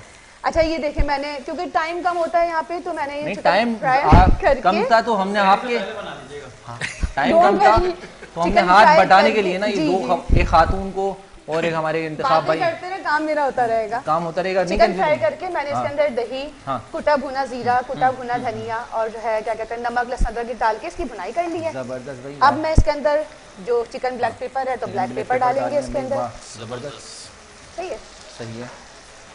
झटपट बिल्कुल मिनटों में तैयार होती है। झटपट कढ़ाई का नाम दे सकते हैं? झटपट कढ़ाई बोलते हैं भाई। झटपट कढ़ाई, वाह। और इसमें फ्लेवर के लिए हम थोड़ी सी क्रीम ऐड करेंगे, थोड़ी सी कर लेंगे वरना मोटे हो जाएंगे। अच्छा, इंतखाब भाई आप नमक कम रखिएगा। हाँ, नमक से आप ऐसी रहेंगी लेकिन इंतखाब भाई मोटे हो जाएंगे। देख लिया मैंने, बहुत जल्दी जो है ना मैं भी न्यूट्रोलॉजिस्ट बनने वाला हूँ। न्यूट्रोलॉजिस्ट, डर्माटोलॉजिस्ट और डॉक्टर ज़ैद अख्तर हैं, दोनों तो स्मार्ट हैं अल्हम्दुलिल्लाह। हाँ। अच्छा, मैं इसको थोड़ी देर दम पे रखूंगी। हाँ हाँ हाँ, ठीक है, जब तक मैं अपनी स्मूदी की तरफ आती हूँ। वाह भाई वाह। मैं आपको जगह दे दूं? देखिए मेन कोर्स अभी रेडी होने वाला है, हाँ, जो कि है ready होने वाला झटपट है। चिकन कढ़ाई। और हम आ गए हैं अपनी स्ट्रॉबेरी स्मूदी बनाना स्मूदी की जानिब। और मैं देख रहा हूँ इंतखाब भाई बड़े गौर से देख रहे हैं, क्योंकि भाई मैं रोजाना शाम में अफ्तार में बनाता हूँ ना यार। सारे बना और होए तो मुझे कुछ और बनाना हमारी चाहिए भाभी था, अगर गलती देख हो रही गई हैं तो तो कुछ ख्याल करें हमारे इंतखाब भाई का, यार कमजोर हो रहे हैं। नहीं यार ये तो जरूरी है ना, ये हाँ। छोटा हाथ तो बढ़ाना पड़ता है ना खातन का। बिल्कुल, ऐसे तो बिल्कुल यासिर भाई। भाई भी बढ़ाते होंगे आपके साथ तो हाथ। आप जैसे मर्द ना मैं समझता हूँ ना मशाले पूछो। राह हैं हमारे मुल्क की। क्या बात है, वाह। और ये अभी होने लगी है मशीन। जबरदस्त। इसमें दही होता है, दूध होता है, जो कि आपके सीने को ठंडा तरबूज रखता होता है, मैदे को दूध ठंडा होता रखता है। दही और दूध दही दूध और फिर केला भी होता है, और केला भी होता ठंडा है, होता है। और स्ट्रॉबेरी भी तो है, वो तो आपने स्ट्रॉबेरी बताया। होती है, वो आपको फ्लेवर देती है, तो ये हाँ। बहुत रिफ्रेशिंग, बहुत अच्छी सी ड्रिंक है। वाह वाह वाह। अगर आप इसको और पावरफुल बनाना चाहते हैं इसमें खजूर भी डालें और जनाब वाला वो अंजीर भी डालें। फिर तो फिर हमें जिम जाना पड़ेगा। ये जहद भाई जैसे। नहीं नहीं आप दोनों जैसे भाई। क्या बात है, स्मूदी भी रेडी हो गई भाई, वाह। इतनी जल्दी हमारी स्मूदी रेडी भी हो गई। YBC कैटर्स किचन को रिप्रेजेंट कर रही हैं आज शेफ फायजा यासिर साहिबा। और नाज़रीन में बताता चलूँ, इस किचन को सजाने में, इस ट्रांसमिशन को सजाने में जिस ब्रांड पार्टनर का हमें किरदार और साथ हासिल है, growth securities, UC United caterings. UC United caterings बड़ी ज़बरदस्त कैटरिंग सर्विसेज है और इसको रिप्रेजेंट करते हैं हमारे सिराज इकबाल साहब। आपका बहुत शुक्रिया हमारे साथ देने के लिए। Mumbai Light House, Commander Builders and Developer, Country Builders and Developer, Altaf Tai Builders and Developer, Gaur Group of Companies, Abu Hashir Perfumes, Yaya Catering, Dreams Travel and Tours, Al Manzar Cafe, Uzair Shahid Bridal, Dada Boy Group of Companies, HN Wellness, Tasneem Sadaf, Awan Libas, WCI Studio, Arif Habib Commodities, Ali Noble Group, Mercury, Ilyas Salon, Z Digital Marketing Network, Elite Walk Wardrobe, Splendor Events Services foundation, Al Syed real estate and marketing, gift tables और कराची का जायका हलीम का बहुत शुक्रगुजार हैं हम साथ देने के लिए। तो नाज़रीन देखते हैं YBC किचन में क्या तैयारियां हमारी जो शेफ फायजा यासिर साहिबा बना रही थी, उनकी देख रहे क्या हैं आप? तैयारियां हैं? 5 मिनट में मैंने आपको खाना बना के दे दिया। वाह भाई, वैसे अगर माशाल्लाह आपने खुशबू भी बड़ी अच्छी आ रही है, हाँ जबरदस्त। खुशबू और का ये तो जवाब ही नहीं है। हाँ प्रोग्राम नहीं था तैयारी करने का, लेकिन अब जरूर करूंगा। हाँ, ये घर से भाभी ने डांट के भेजा था, अगर खा के आए ना बेटा घर में नहीं घुसने दूंगी। मुझे 5 साल हो गए ये काम करते हुए हाँ, अल्हम्दुलिल्लाह। हाँ। और माशाल्लाह माशाल्लाह मैंने अपने जो खिलाती थी अपनी मियाँ को, अपने बच्चों को जो बनाती थी उनको खिला दिया करती क्या थी। बात है। ऐसा और कोई लोगों को ट्रेंड करती हैं क्या आप? हाँ, मेरा आप face एक food ब्रांड के भी रन नाम- कर रही हैं, मैं जी, चाहूंगा जी। उसके वाले से मेरा बताएं। फाइस फूड के नाम से पेज है इंस्टाग्राम पे हाँ, जी। और किस नाम से?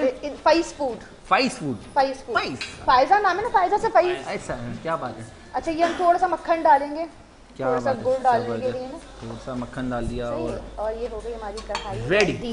वाह, तो आप देख भी सकते हैं नाज़रीन, ये हो गई झटपट वाइट चिकन कढ़ाई, चिकन ब्लैक पेपर है। चिकन ब्लैक पेपर कढ़ाई रेडी। और इसके साथ स्ट्रॉबेरी स्मूदी। बनाना स्मूदी भी रेडी। और अब- रायता भी। हाँ, और रायता भी। और रायता भी रेडी। वाह, रायता सलाद तो भी। आया ही रेडी था। क्या बात है, बहुत शुक्रिया शेफ Thank you. हमारे इस किचन को मजीद लज्जत व भरा खाना बना के देने के लिए। नाज़रीन अब हम मजीद का विषय आपके सामने पेश करेंगे, उसके लिए आपको हमारे साथ जुड़ा रहना बहुत ज़रूरी है। मिलते हैं एक मुख्तसर से ब्रेक के बाद।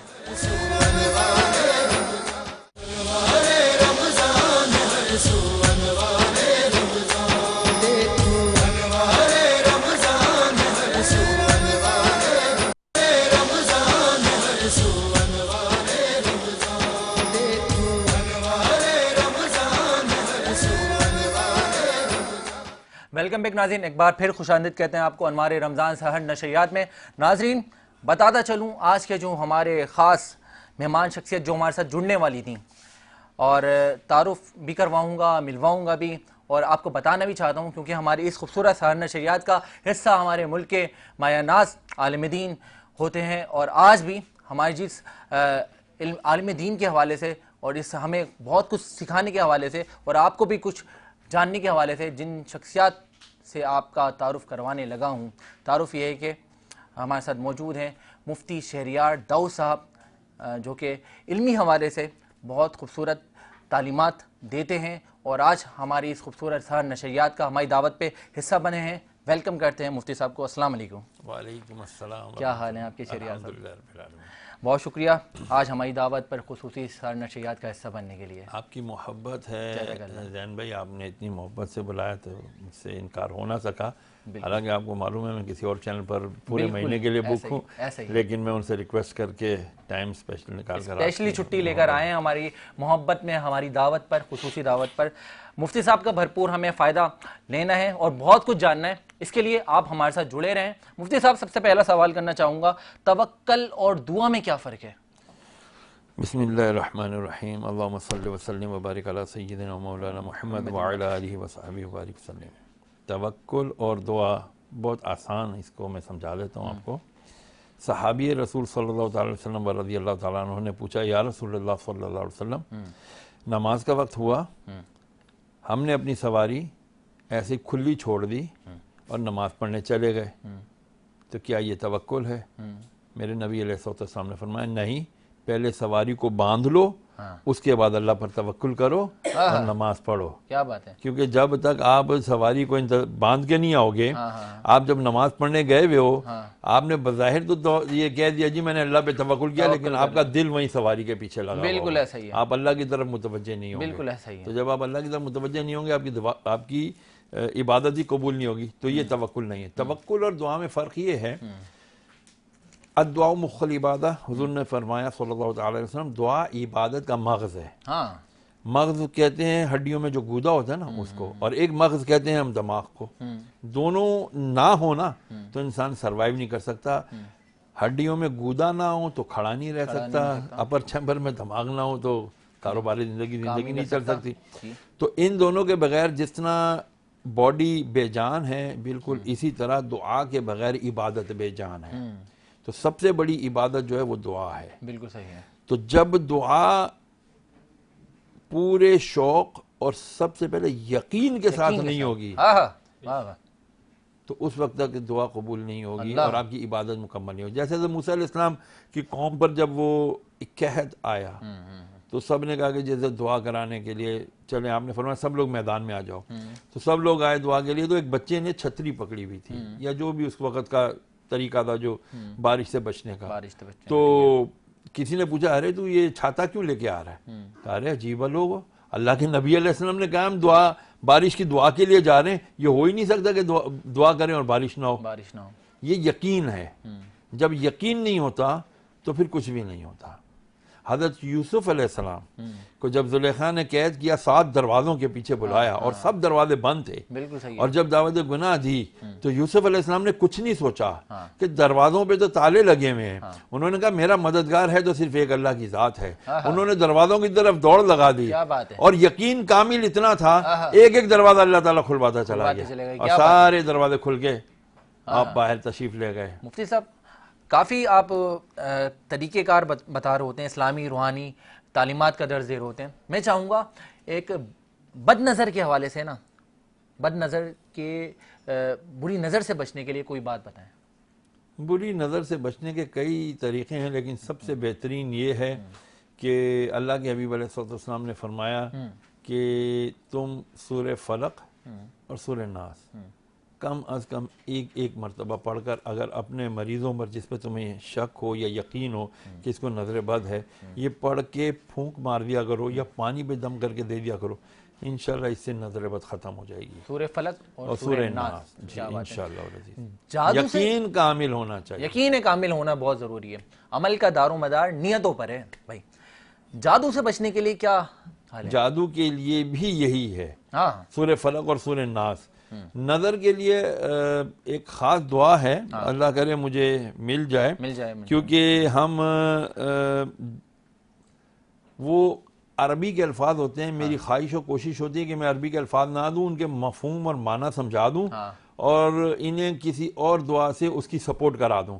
अब जैसे इस जो दुआ अरबी के अल्फाज हैं उसका मफहूम और माना यूं है कि अल्लाह तबारक व तआला तुम्हें इस नजर बद की शिद्दत से बचाए, बिल्कुल सही, और इस नजर बद के तमाम बुरे असरात से बचाए और अल्लाह ताला तुम्हें शिफा अता फरमाए।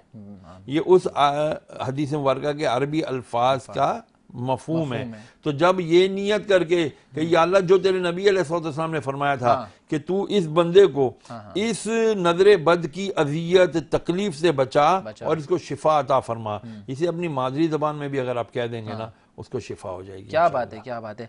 हलाल और हराम क्या है?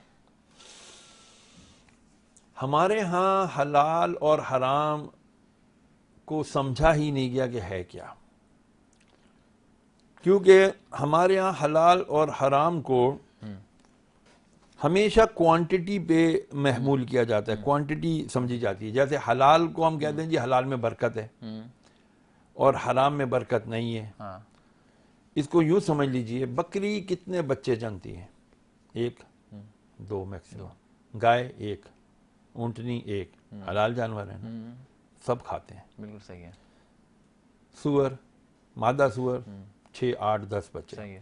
कुतिया 10 12 बच्चे, फीमेल एलिगेटर 400 अंडे देती है। अच्छा इनको, अच्छा सुअर वगैरह ये तो सिर्फ चंद गैर मुस्लिम लोग ही खाते हैं, मुसलमान तो खाते ही नहीं। इसी तरह कुत्ता कोई नहीं खाता सिवाय चाइनीज और ये कोरियंस के, जापानीज के।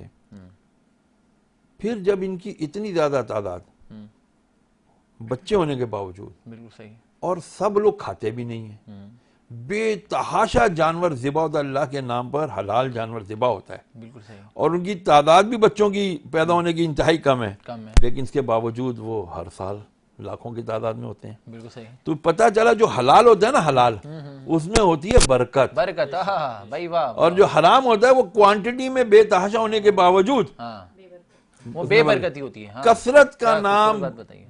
कसरत का नाम बरकत नहीं है, बल्कि सहरी का नाम, तसल्ली का नाम बरकत है। बरकत है कि जब वो पूरी हो जाती है। और हराम क्वांटिटी में बेतहाशा होने के बावजूद बिल्कुल ऐसा है कि उसके अंदर कभी आपको जितना हराम कमा लो कभी सहरी नहीं होगी। दूसरी बात, मेरे नबी अलैहिस्सलाम ने फरमाया हलाल रिस्क खाओ, हलाल सुथरा रिस्क खाओ कि उसमें बरकत है।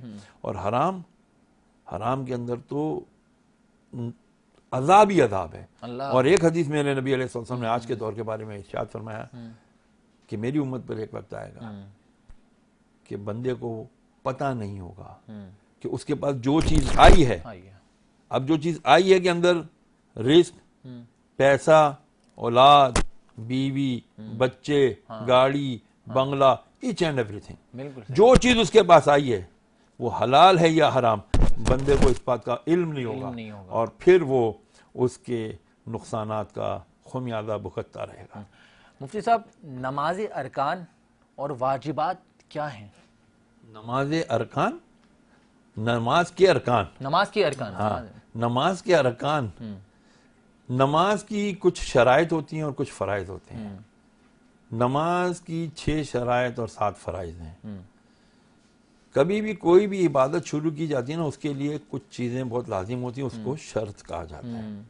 शराइत नमाज, सबसे पहले तहारत, पाकी हासिल होना, जिस्म, लिबास और जिस जगह आप नमाज अदा करें ये पाक होनी चाहिए। नंबर 2, सत्र औरत, कि कम अज कम आपके जिस्म का वो हिस्सा, मर्द का नाफ से लेके घुटनों समेत और औरत का पूरा जिस्म छुपा हुआ होना चाहिए सिवाय हाथों के हथेली, चेहरे और कदमों के पैरों।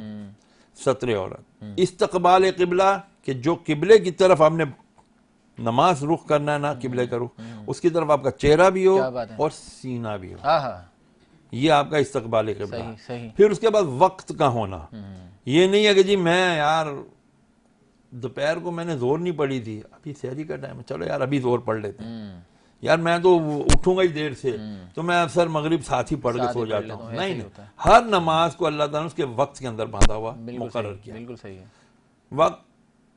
अब इसके बाद आ जाता है तकबीर तहरीमा, छठी तकबीर तहरीमा, के हाथों को किबले की तरफ रख के इतने कानों की लौ तक ले जाएं और अल्लाह अकबर कहते हुए नमाज में दाखिल हो जाएं। ये छठी जो शर्त है ना, वो नमाज की पहला फर्ज भी है, क्योंकि ये दाखिली इसी से होता है नमाज के अंदर। तो तकबीर तहरीमा पहला फर्ज, क़याम करना, फकत खड़ा रहना, ये दूसरा फर्ज, दूसरा फर्ज। फिर किरात करना इसके अंदर, ये तीसरा फर्ज, तीसरा फर्ज, हाँ। चौथा फर्ज रुकू करना, पांचवा फर्ज एक रकत के अंदर 2 सजदे करना, और छठा फर्ज आखिरी तशहुद में बैठना, और सातवां फर्ज खुरूज बिसुनी यानी ऐसा अमल करना जिससे नमाज से बाहर हो जाए, और वो सलाम फेरना है। क्या बात है। ये 7 फराइज हो फराइज पूरे गए करने। और 6 शराइत हो गई। ये पूरे होंगे तो आपकी नमाज होगी, अगर ये चीज़ें पूरी नहीं होंगी तो आपकी नमाज नहीं होगी। बिल्कुल बेशक, क्योंकि तंगदस्ती का भी कुछ आलम है, बेरोज़गारी का भी काफ़ी रेशो बढ़ रहा है, तो रिस्क में कुशादगी के लिए कोई वजीफ़ा बता दें। वजीफे से पहले मैं कोई अमल बता देता हूँ। क्या बात है। अगर वालिदैन जिंदा हैं, माँ बाप दोनों, या दोनों में से कोई एक जिंदा है, मेरे नबी अलैहिस्सलाम ने फरमाया हमने माँ के कदमों तले जन्नत रखी है और उस जन्नत का दरवाज़ा वालिद को बनाया है। क्या बात है। फिर फरमाया कि वालिद का चेहरा देखना, जिसने अपने वालिद के चेहरे पे नजर की और इस तरह की कि उसके दिल में अपने वालिद के लिए कोई नफरत कदूरत कुछ नहीं था। अल्लाह के नबी अपने अल्लाह के अता करदा इल्म गैब से जानते थे कि एक वक्त आएगा मेरी उम्मत पर कि जब ये बाप को देखेंगे तो नफरत की निगाह से देखेंगे। यार बाप क्या पीछे पड़ गया है, जान भी नहीं छोड़ता। अब्बा आपको क्या पता यार, आप पुराने वक्तों के, मैं सब जानता हूँ। इस किस्म के जज्बात, नफरत अंगेज जज्बात वालिदैन के लिए थे। मेरे नबी ने फरमाया जिसने अपने वालिद के चेहरे पे नजर की और उसके दिल में अपने वालिद के लिए नफरत कदूरत बोगस कुछ नहीं था, तो उसकी निगाह हटने से पहले, अपने बाप के चेहरे से निगाह हटने से पहले अल्लाह ताला उसके सारे गुनाह माफ फरमाता है। भाई क्या बात है। और एक और बात मेरे नबी अलैहिस्सलाम से किसी ने आके अर्ज की, या रसूलुल्लाह सल्लल्लाहु अलैहि वसल्लम, ये रिस्क के ऊपर मेरे नबी ने आके कहते या रसूलुल्लाह बहुत तंगदस्ती है, कर्जा भी बहुत हो गया है, क्या करूं। फरमाया लगता है तूने अपने वालिदैन के लिए दुआएं मगफिरत करना छोड़ दी। अल्लाह आज कौन अपने वालिदैन के लिए दुआ भूल जाते हैं आजकल वालिदैन को, चाहे वो जिंदा हो या वफात शुदा हो, दोनों सूरतों में उनके लिए दुआ करनी। हमें तो कितने हाथ उठा के अपने माँ बाप के लिए दुआ करते हैं, सिर्फ अपने लिए, अपने बीवी बच्चों के लिए, अपने रोजगार के लिए, बिल्कुल ऐसा ही है। इन चीजों के लिए करते रहते हैं जो फानी है। माँ बाप की मोहब्बत लाफानी है। बिल्कुल ऐसा ही है। अल्लाह ताला हम और सबको आपको एक अमल भी बता देता हूँ। फजर की नमाज के बाद हुजूर से पूछा फिर किसी साहबी ने, या रसूलल्लाह मैं क्या करूँ, तंगदस्ती है। फरमाया फजर की 2 सुन्नतें पढ़ के, सही है, उसके बाद 100 मरतबा फरिश्तों की तस्बीह, सुबहानल्लाह व बिहम्दिही सुबहानल्लाहिल अज़ीम अस्तगफिरुल्लाह, सुबहानल्लाह व बिहम्दिही सुबहानल्लाहिल अज़ीम अस्तगफिरुल्लाह, ये 100 मरतबा पढ़ ले। उसके बाद फर्ज पढ़े, इंशाअल्लाह अज़ीज़ इतना रिज़्क़ आएगा कि ये बांटेगा इंशाअल्लाह। सुभान अल्लाह, सुभान अल्लाह व बिहम्दिही सुभान अल्लाहिल अज़ीम। हाँ, सुभान अल्लाह व बिहम्दिही सुभान अल्लाहिल अज़ीम अस्तगफिरुल्लाह। अस्तगफिरुल्लाह, तीसरा वर्ड अस्तगफिरुल्लाह शायद में ऐड करना है। तो ये 2 रकातें अलग से पहले सुन्नतें पढ़ लें। बिल्कुल सही है। हम लोग, हमारा तो मसला ये है ना कि हम लोग उठते ही ऐसे टाइम पर है, आखिरी टाइम पे, बिल्कुल सही। और मस्जिद में भागते हैं। जो मस्जिद नहीं जाते वो घरों पे जल्दी 2 रकात सुन्नत पढ़ी और 2 रकात फर्ज पढ़ी, सलाम फेरा तो पता चला सूरज तुलू हो गया। शुरू हो गया है। नमाजों का औकात का हमें पता होता नहीं है कि भाई कब सूरज तुलू हुआ, कब नमाज फजर कज़ा हुई और हमें कब सलाम फेर लेना चाहिए। बाकी नमाजों में तो ये है कि अगर आपने नियत बांधी और रुकू में चले गए, उसके बाद दूसरी नमाज का अगर वक्त शुरू हो गया, जैसे गुरूब आफ्ताब हो गया, असर का पढ़ा था आपने, अभी रुकू में गए और सूरज गुरूब हो गया, तो आपकी असर की नमाज अदा हो गई, कज़ा नहीं होगी। फजर के लिए शर्त है कि अगर आपने सुन्नतें पढ़ ली और फर्ज पढ़े और जब आप सलाम फेरने से पहले सूरज तुलू हो गया तो आपकी नमाज कज़ा हो गई। आपको सूरज तुलू होने से वक्त से पहले पहले आपको सलाम फेरना है। तो इसी तरह हमें सुन्नतें बहुत जल्दी पढ़ लेनी चाहिए। उसके बाद ये तस्बीह 5, 7, 10 मिनट लगेंगे। बिल्कुल सही है। ये पढ़ के फिर आप फर्ज पढ़ लें या जमात से जाके नमाज पढ़ लें इमाम के पीछे, तो इंशाअल्लाह अज़ीज़ आपका रिज़्क़ मिलेगा। अब इसके पीछे लॉजिक समझिए जी, सुन्नतों के बाद ही इसको क्यों रखा। हम में से अक्सर लोग जो है ना फजर के बाद पढ़ते हैं, बिल्कुल ऐसा ही है, फर्ज के बाद पढ़ते हैं, जबकि इसका सही वक्त सुन्नतों के बाद, सुन्नतों के बाद। हाँ, 2 सुन्नत। और सुन्नतें कौन सी हैं? फजर की, जिसके बारे में मेरे नबी ने फरमाया दुनिया और माफिया में, यानी जमीन और आसमान के दरमियान में, आसमान और जमीन के दरमियान, माफिया यानी इसके अंदर जो कुछ भी है, इसमें सूरज भी है, चांद भी है, सोना भी है, चांदी भी है, जमादात, नबातात, समुंदर, माँ बाप, बहन भाई, दौलत, सब कुछ इसके अंदर है। फरमाया जो कुछ भी इसके अंदर है, इन सबसे बेहतर ये 2 सुन्नत हैं। ये 2 सुन्नत हैं भाई। वाह, हम पढ़ते ही नहीं, वो पढ़ते ही नहीं हम। तो ये मुकील हैं। सुन्नतें जब आप पढ़ लें, उसके बाद ये तस्बीह पढ़ें, उसके बाद फजर के फर्ज पढ़ें, इंशाल्लाह रिस्क ऐसा आएगा, हाँ, क्या बात मजा आ है। जाएगा इंशाल्लाह। मुफ्ती साहब, तौबा और इस्तग़फ़ार में क्या फ़र्क है और दोनों का तरीका क्या है? तौबा कहते हैं अत-तौबतुन नदामा, तौबा नदामत का नाम है, शर्मिंदगी का नाम है। गुनाह किया, अब वो गुनाह कई किस्म के हो सकते हैं, किसी का दिल तोड़ना, किसी का माल गसब कर लेना, कोई नफसानी ख्वाहिश पूरी कर लेना, वालिदैन की नाफरमानी करना, बिल्कुल सही है। यानी कई गुनाह हैं। हराम कमाना, अल्लाह लोगों के लिए मुश्किलात पैदा करना, ये भी गुनाह कबीरा है। अल्लाह अकबर। तो जितने गुनाह कबीरा, झूठ बोलना, गीबत करना, चुगली करना, वादा खिलाफी करना, गाली गलौज करना, वो देखना जो देखना हराम है, वो सुनना जो सुनना हराम है, वो कहना जो कहना हराम है, ये सब गुनाह है। गुनाहों पर अगर अपने नदामत हो गई, शर्मिंदगी हो गई, तो यार मैंने गलत किया, वादा किया था यार मैंने जैन के साथ, फिर भी मैं नहीं आया, वादा खिलाफी करना कितना बड़ा गुनाह है। बिल्कुल ऐसा ही है। अला अला ईमान लिमन ला अहद लहु, हुजूर ने फरमाया उसका ईमान ही नहीं जिसका अहद नहीं। बिल्कुल ऐसा ही है। ठीक है ना। तो जब गुनाह करके नदामत, शर्मिंदगी, पशेमानी महसूस हो, तो समझ लें कि आपकी तौबा कबूल है। ये तौबा है। क्या बात है, सुभान अल्लाह। और इस्तिग़फ़ार क्या है? अल्लाह, गफ़ारा, गफ़ारा, गफ़ारा कहते हैं, ये मैंने अमामा बांधा हुआ है। हाँ। मोटरसाइकिल पहनते हैं तो हम हेलमेट पहनते हैं। हाँ। हेलमेट का काम क्या है? वो आपकी हेड को, आपके सर को, चेहरे को कवर कर शील्ड कर लेता है, कवर कर सही लेता है, सही है। आप उसकी पनाह में आ जाते हो। बिल्कुल ऐसा ही है। अस्तग़फ़र अल्लाह, मैं आया शील्ड में अल्लाह की, अल्लाह की, आहा, आहा, मैं आया हिसार में अल्लाह के, हाँ। मैं आया पनाह में अल्लाह के। हाँ। अगर आपने सिर्फ इतना कह दिया अस्तग़फ़िरुल्लाह, अस्तग़फ़िरुल्लाह, अस्तग़फ़िरुल्लाह 313 मरतबा रोज पढ़ लो। हाँ, हाँ, 313 का अदद किसका है? साहब बदर का। हाँ, अल्लाह ने जिस तरह उनकी मदद की थी, नुसरत की थी फरिश्तों से, हाँ। उस निस्बत को याद कर लो और बार बार ये कहो यार 313 बार कह लो या अल्लाह मुझे अपनी रहमत के हिसार में ले ले। हाँ, तो ये हो नहीं सकता हाँ। कि अल्लाह की रहमत आपको अपने हिसार में ना ले। अल्लाह, तो इस्तिग़फ़ार करना से ये होगा कि आप गुनाहों से बचते रहोगे। तौबा कर लोगे तो इंशाल्लाह नदामत हो जाएगी, तो दोबारा गुनाहों की तरफ कदम नहीं बढ़ेगा। बिल्कुल ऐसा ही है। मुफ्ती साहब, आखिरी सवाल, आखिरत की तैयारी के लिए कुछ अहम अमल कौन से हैं? किसी बुजुर्ग रहमतुल्लाह अलैह से पूछा था शब कदर कौन सी रात है? फरमाया बेटा जिस रात की तू कदर कर ले वही शब कदर है। हाय हाय हाय भाई, वाह, कितनी खूबसूरत बात कही है इंतखाब भाई।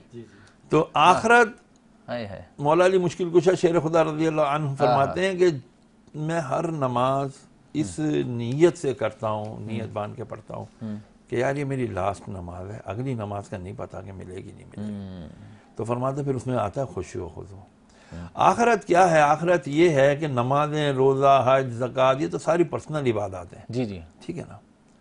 लेकिन अल्लाह ताला को इससे बड़ी इबादत भी पसंद है। ये इबादत अगर किसी ने नहीं की, मैं किसी को शेयर नहीं कर रहा, बहादुर नहीं कर रहा, अबे छोड़ो नमाज, कोई नहीं, अल्लाह माफ करेगा, नहीं, अल्लाह चाहे तो ये अपनी ये इबादतें माफ कर दे बंदे पे। बिल्कुल ऐसा। लेकिन एक और इबादत है जो अल्लाह कभी नहीं माफ करेगा जब तक के वो दूसरे से माफी ना करवा के आ जाए। बिल्कुल सही। वो है हुकूकुल इबाद। अल्लाह अकबर। माँ का दिल तोड़ा, बाप का दिल तोड़ा, बहन भाइयों का, पड़ोसियों को तंग किया, रास्ता तंग कर दिया, अपनी दुकान ज्यादा टेबल बाहर निकाल दिया, दूसरे के चलने में दुश्वारी पैदा, अपनी गाड़ी भी जाम कर देते हैं, गाड़ी जाम कर दी।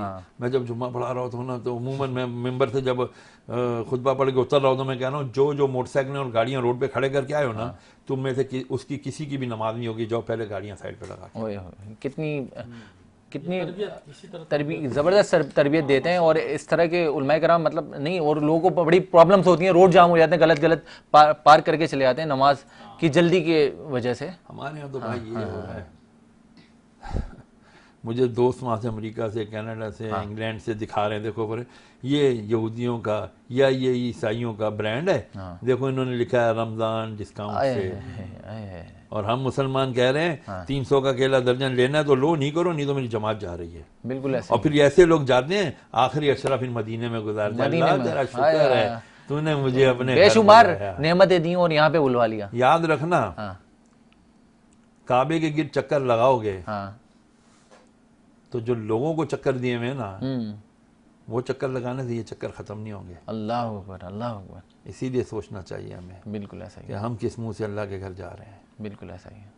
बहरहाल वो बुला ले, अल्लाह तबारक तआला, उसकी मशीयत है, लेकिन उसको हमारे इन चक्करों की ज़रूरत नहीं है। नहीं है, बेशक वो वो बेनियाज बेनियाज है। वो बेशक। कहता है अल्लाह समद, वो हाँ, बेनियाज, वो अल्लाह बेनियाज। बेनियाज है। बिल्कुल ऐसा लेकिन हमें सोचना है, हमें समझना है बिल्कुल। कि यार हमने अपने रब को राज़ी करना है। ये कैसे हो सकता है कि हम उसके बंदों का दिल दुखाकर उस रब से उसकी रहमत तलब कर रहे हैं। तलब करें। One thing more I would like to add, and that is about रिबा, सूद। मैंने, मेरे बेटे ने मुझे कहा, अबू ये देखो एक ऐप आई है, आपके पास फ़ोन बहुत अच्छा नहीं है तो पैसे भी अभी पूरे नहीं है, आप ऐसा करो यार ये लोन ले लो। हाँ। मैंने कहा बेटा इस लोन में क्या क्या है? तो बता अबू ये है, ये और इंतहाई कम रेट ऑफ इंटरेस्ट है। मैंने कहा इंटरेस्ट है इसमें, सूद है इसमें? हाँ हाँ कम शरह सूद है। मैंने कहा बेशरम तुझे शर्म आनी चाहिए थी। ये मैं आपको ये वाकया मैं बनाकर सुना रहा हूँ, असल में ये वाकया किसी और का था। वाकया किसी और मैं अपने बेटे और अपने ऊपर इम्प्लीमेंट करके सुना रहे हैं। हाँ, तो मैंने कहा बेटा तुझे शर्म नहीं आई, तू सूद के ऊपर बात कर रहा है? अब्बा क्या है होता है। फिर मैंने उसको वो खबरें निकाल कर दिखाई अपने बेटे को कि बेटा देख हैदराबाद में फना आदमी ने खुदकुशी कर ली, लाहौर में, गुजरावाले में, कराची में, इसी वजह से कि लोग जब ये लोग मांगते हैं आपसे पैसे और कहते हैं तुमको हम जलील करेंगे, तुमको हम रुस्वा करेंगे, तुम्हें ब्लैकमेल करेंगे, और लोग कहेंगे यार इसने सिर्फ 1 लाख रुपए का कर्जा लिया था और आज उसकी किसने नहीं उतार सका। ये मोबाइल लेके अगर मैं वो अपनी जिंदगी गंवा दूं तो फिर हमारी हुकूमत क्या कर रही है? बिल्कुल ऐसा ही है। हमारा आइन कहता है कि पाकिस्तान, इस्लामी जमहूरिया पाकिस्तान में इस्लामी निज़ाम मईशत रहेगा, चलेगा, इम्प्लीमेंट होगा। आज आपको बता रहा हूं कि अभी चंद माह पहले दोबारा से सरकार की तरफ से, गवर्नमेंट की तरफ से फिर एक एप्लीकेशन दायर कर दी गई है, जो 1982 में एक केस दाखिल हुआ था ज़िया-उल-हक के दौर में, कि जी उसने कहा था कि जी ठीक है जी मैं उलमा का, उसने एक मजलिस शूरा बनाई थी ज़िया-उल-हक ने कि जी हम एक मजलिस शूरा बना रहे हैं जो सिफारिशात मुरतब करेंगी कि सूद को बतदरीज किस तरह पाकिस्तान की मईशत से निकाला जाए। उसके ऊपर फैसला 92-91 में आ चुका हुआ है, लेकिन अब इन बदबख्तों ने, अल्लाह इदारे, हमारे सरकारी इदारों ने दोबारा से उसके ऊपर एक रिवीजन फाइल किया है सूद कि जी ऐसा करें, इसके ऊपर दोबारा रिवाइज कर लें, हम तो बगैर सूद के चल नहीं सकते क्योंकि उनका मामा IMF उनको बगैर सूद के और बगैर शर्तों के उनको पैसे तो देगा नहीं। साहब हर किसी की नीड भी है, जिस तरह से आपने मोबाइल की बात करी, वो मोबाइल पे ऐप देख रहे हैं, ये मोबाइल फ़ोन इतनी ज़्यादा ज़रूरत ज़िंदगी बन चुका है कि अब बहुत सारी कंपनीज इसको बेहतर और बड़ी इजी इंस्टॉलमेंट्स पे दे रही हैं और बहुत ज़्यादा लोग बाय कर रहे हैं। मैं आपको इसकी वजह बताता हूँ। हाँ, तो ये जायज़ है?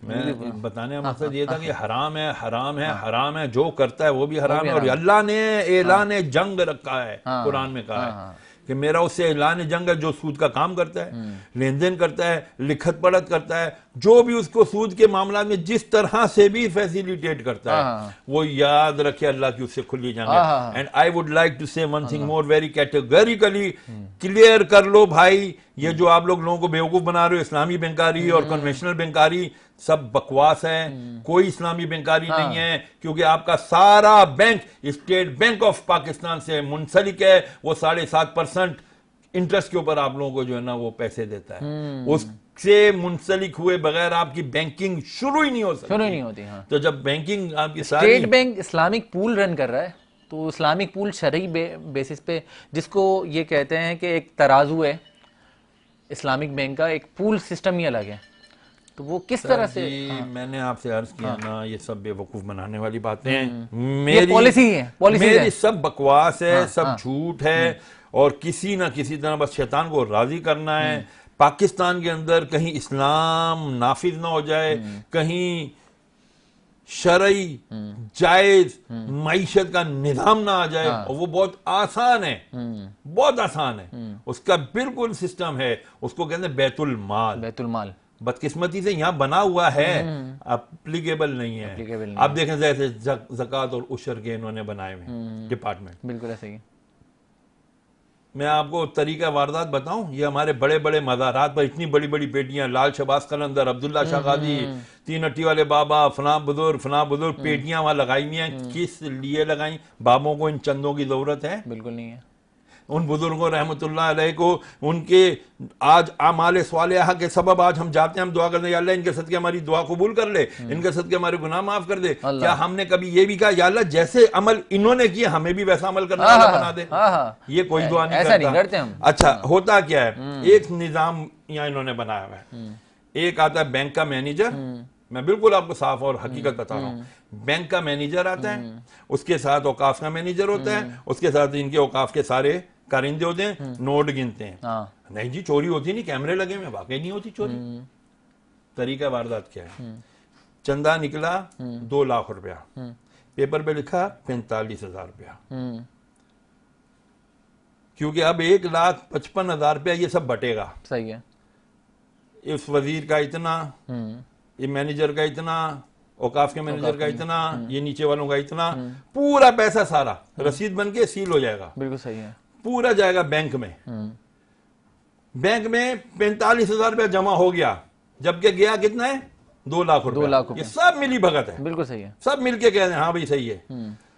2 लाख के जब शाम को बैंक बंद होगा, मैनेजर या कोई भी उनका कारिंदा वो 1,55,000 रुपया चुप करके किसी चीज में डालेगा, बाहर ले आएगा, आपको आपका हिस्सा दिया, आपको आपका हिस्सा दिया, आपको आपका हिस्सा दिया। ये है जी तरीका वारदात। अल्लाह ताला हम सबको इन सबको हिदायत अता फरमाए और हम सबको सुन्नत नबी पे बल्कि सुन्नत रसूल पे चलने की तौफीक अता फरमाए। मुफ्ती शहरियार साहब हमारे साथ मौजूद हैं। शहरियार दाऊद साहब हमारे आज जजमेंट भी करेंगे बतौर जो हमारे नात कंपटीशन फ़राइज़ अंजाम देंगे और अपनी काविशें पेश करेंगे। हमारे इंतखाब आलम साहब भी मौजूद रहेंगे, सोनिया अली बाजवा साहब भी मौजूद रहेंगी, नाज़नीन नातखा भी मौजूद रहेंगी और देखेंगे क्या तैयारियाँ हैं हमारे आज के पार्टिसिपेंट की। लेकिन मैं चाहता हूँ एक मुख्तसर सा ब्रेक ले लेते हैं, मिलते हैं एक मुख्तसर से वक्फे के बाद।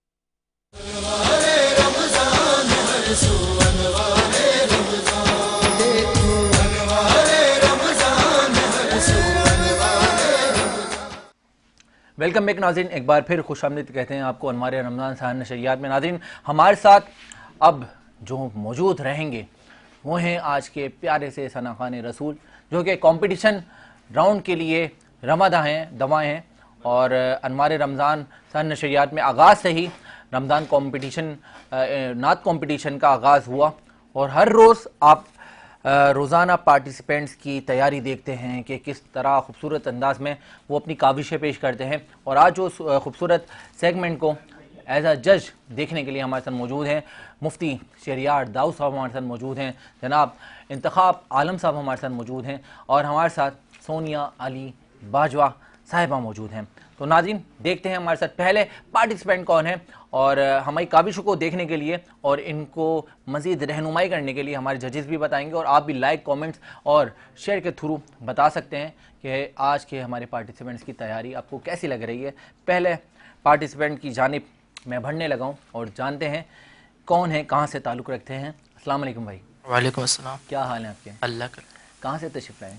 कोरंगी से। कोरंगी से। क्या नाम है आपका? बिलाल हसन कादरी। बिलाल हसन कादरी। बिलाल आपके पास एक शेर एक अस्थाई का टाइम है, बिस्मिल्लाह करें। हुजूर मेरी तो सारी बाहर आँख से है,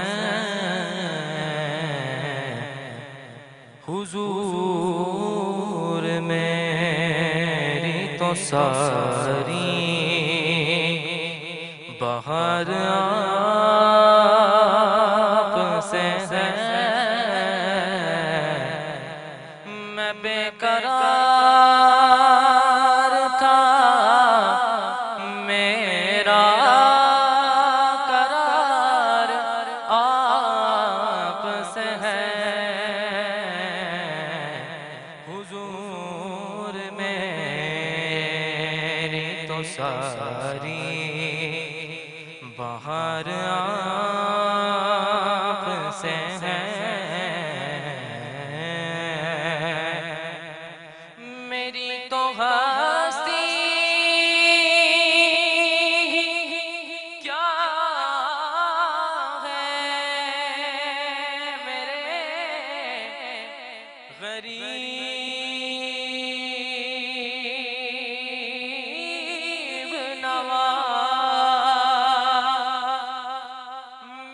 तो हंसी क्या है मेरे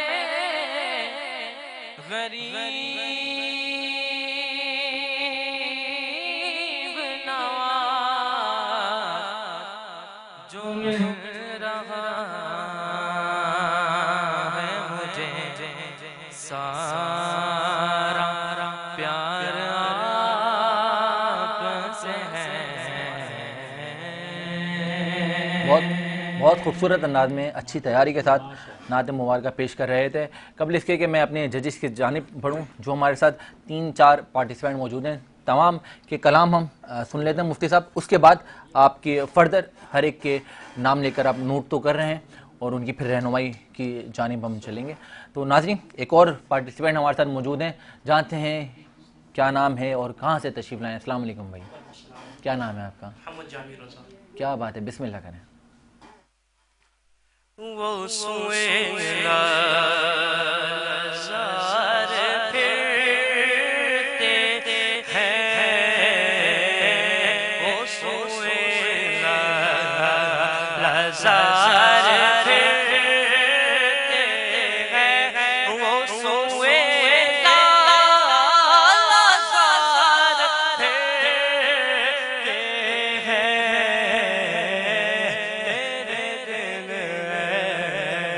बाहर फिरते हैं, तेरे दिल बाहर फिरते हैं, उस गली का गदा हूँ मैं, जिसमें मैं उस गली का गदा हूँ मैं, जिसमें मांगते ताजदार फिरते हैं, मांगते ताजदार फिरते हैं। क्या खूबसूरत अंदाज में काविश पेश कर रहे थे। एक और मेरी आंखें देख रही हैं, नन्हे से प्यारे से पार्टिसिपेंट हमारे साथ मौजूद हैं। जानते हैं कि क्या नाम है और कहाँ से तशरीफ़ लाए हैं और क्या कलाम आज हमें सुनाने लगे हैं। तो मुझे मेरी आंखें देख रही हैं, बड़ी प्यारी सी शख्सियत है और नन्हे मुन्ने प्यारे से पार्टिसिपेंट हैं। अस्सलाम वालेकुम बेटा। अस्सलाम वालेकुम, क्या हाल है आपके? क्या नाम है आपका? क्या बात है इब्राहिम, एक शेर आपने हमें सुनाना है, ठीक है? बिस्मिल्लाह कहना। शहरे मोहब्बत जहाँ मुस्तफा है, वहीं घर बनाने को जी चाहता है। वो शहरे मोहब्बत जहाँ मुस्तफा है, वहीं घर बनाने को जी चाहता है।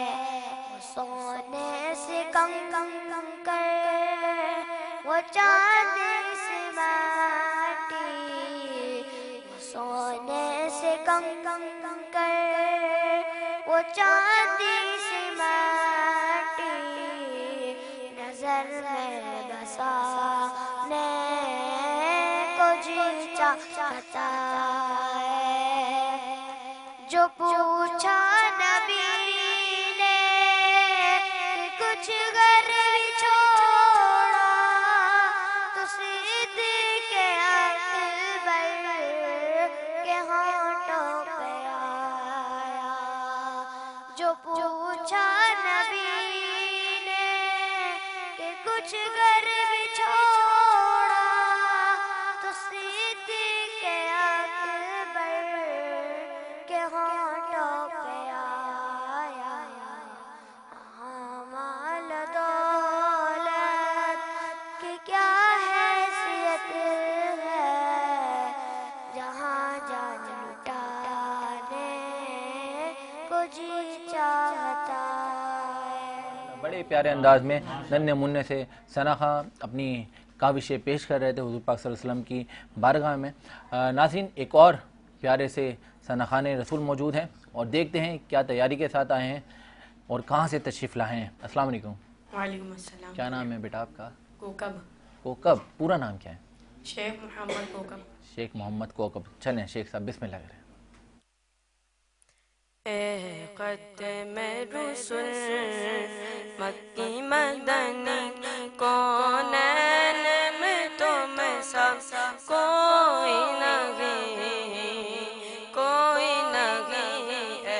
क़द्म रुसूल मक्की मदनी कौनैन में तुम सब कोई नहीं, कोई नहीं। ख़त्म रुसूल ये शान तुम्हारी है आका, तुम अर्श बरी पर पहुँचे हो। ये शान तुम्हारी है आका, तुम अर्श बरी पर पहुँचे हो। तुम अर्श बरी पर पहुँचे हो। ज़ीशान नबी है सब लेकिन, ज़ीशान नबी है सब लेकिन, मेराज का दूल्हा कोई नहीं, कोई नहीं। ख़त्म रुसूल। अल्लाह भाई वाह, बहुत प्यारे अंदाज में हदिया बारगाह रिसालत में नात रसूल मकबूल सल्लल्लाहु अलैहि वसल्लम पेश कर रहे थे, अपनी काविशें पेश कर रहे थे। एक और प्यारे से सनाखाने रसूल मौजूद हैं, देखते हैं क्या नाम है और कहाँ से तशरीफ़ लाए हैं। अस्सलाम वालेकुम भाई। वालेकुम अस्सलाम। क्या हाल है? कहाँ से तशरीफ़ लाए हैं? कराची से। बिस्मिल्लाह करें।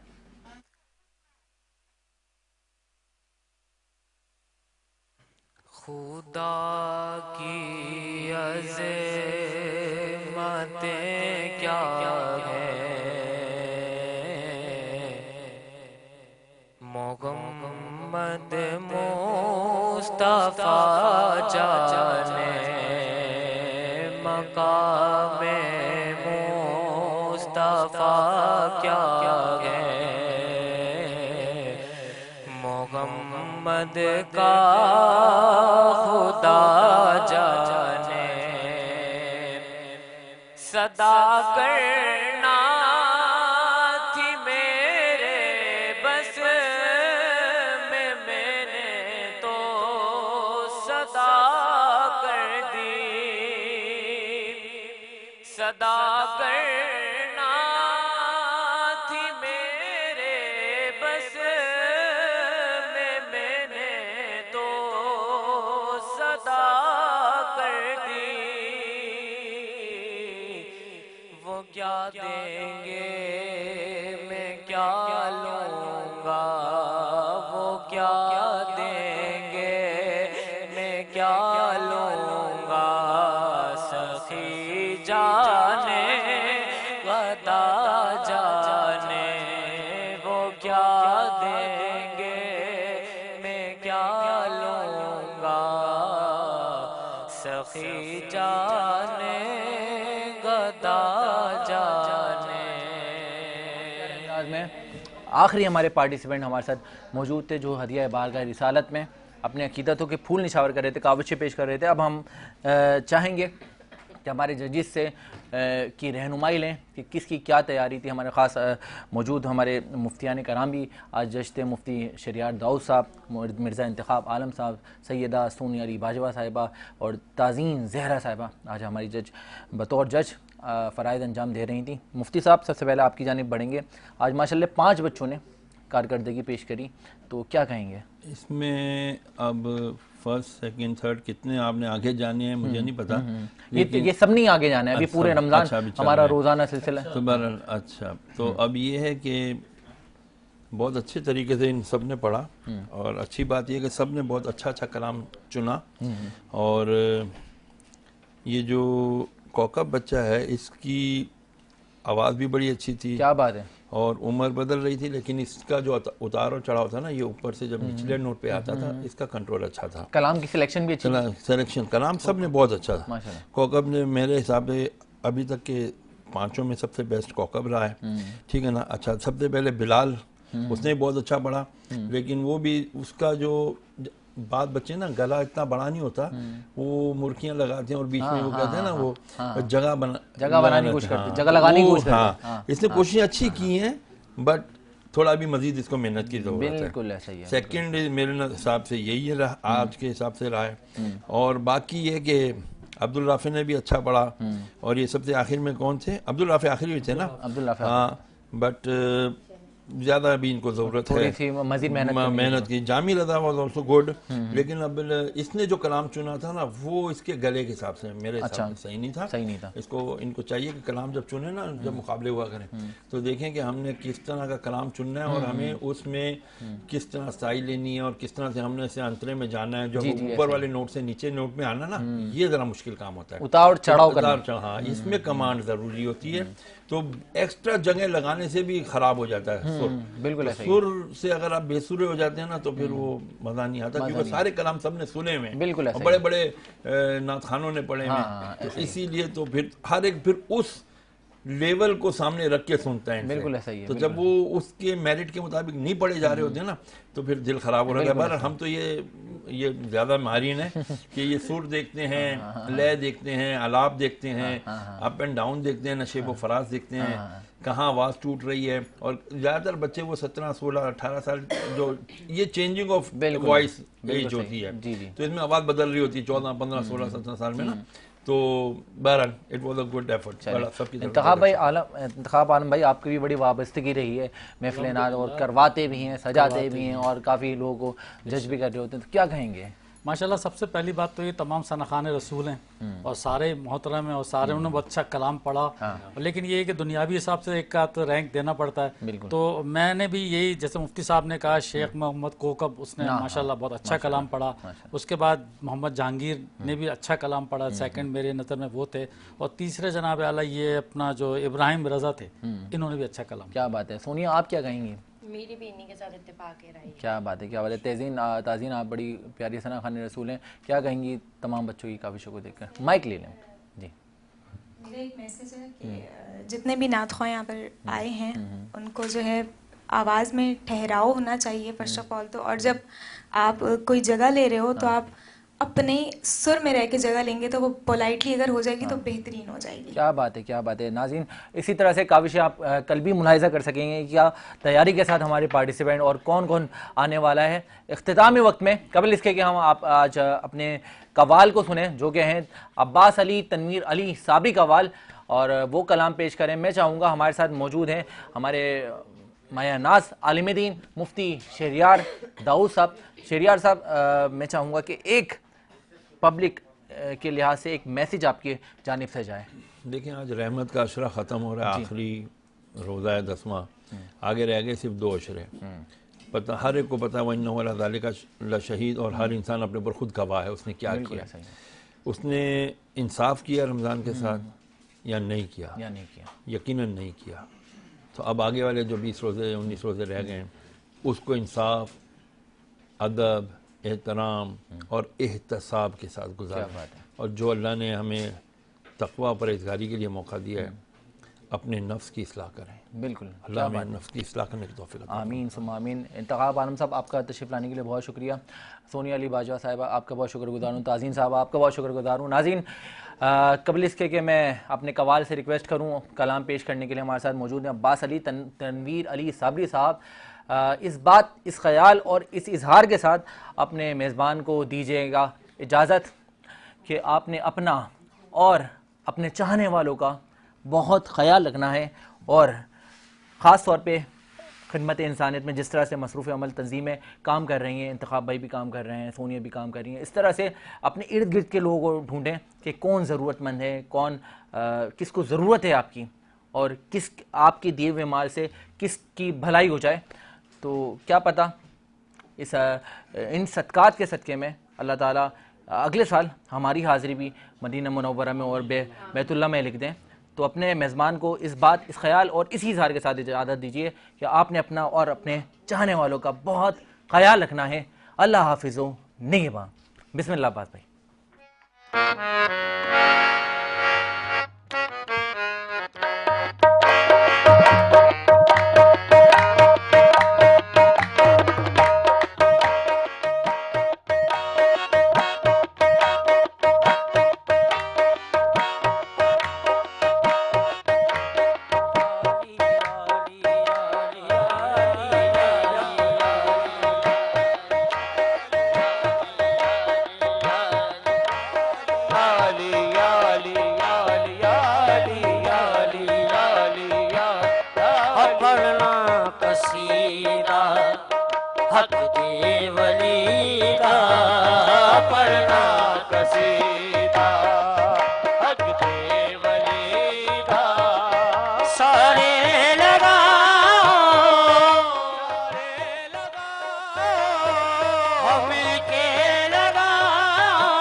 के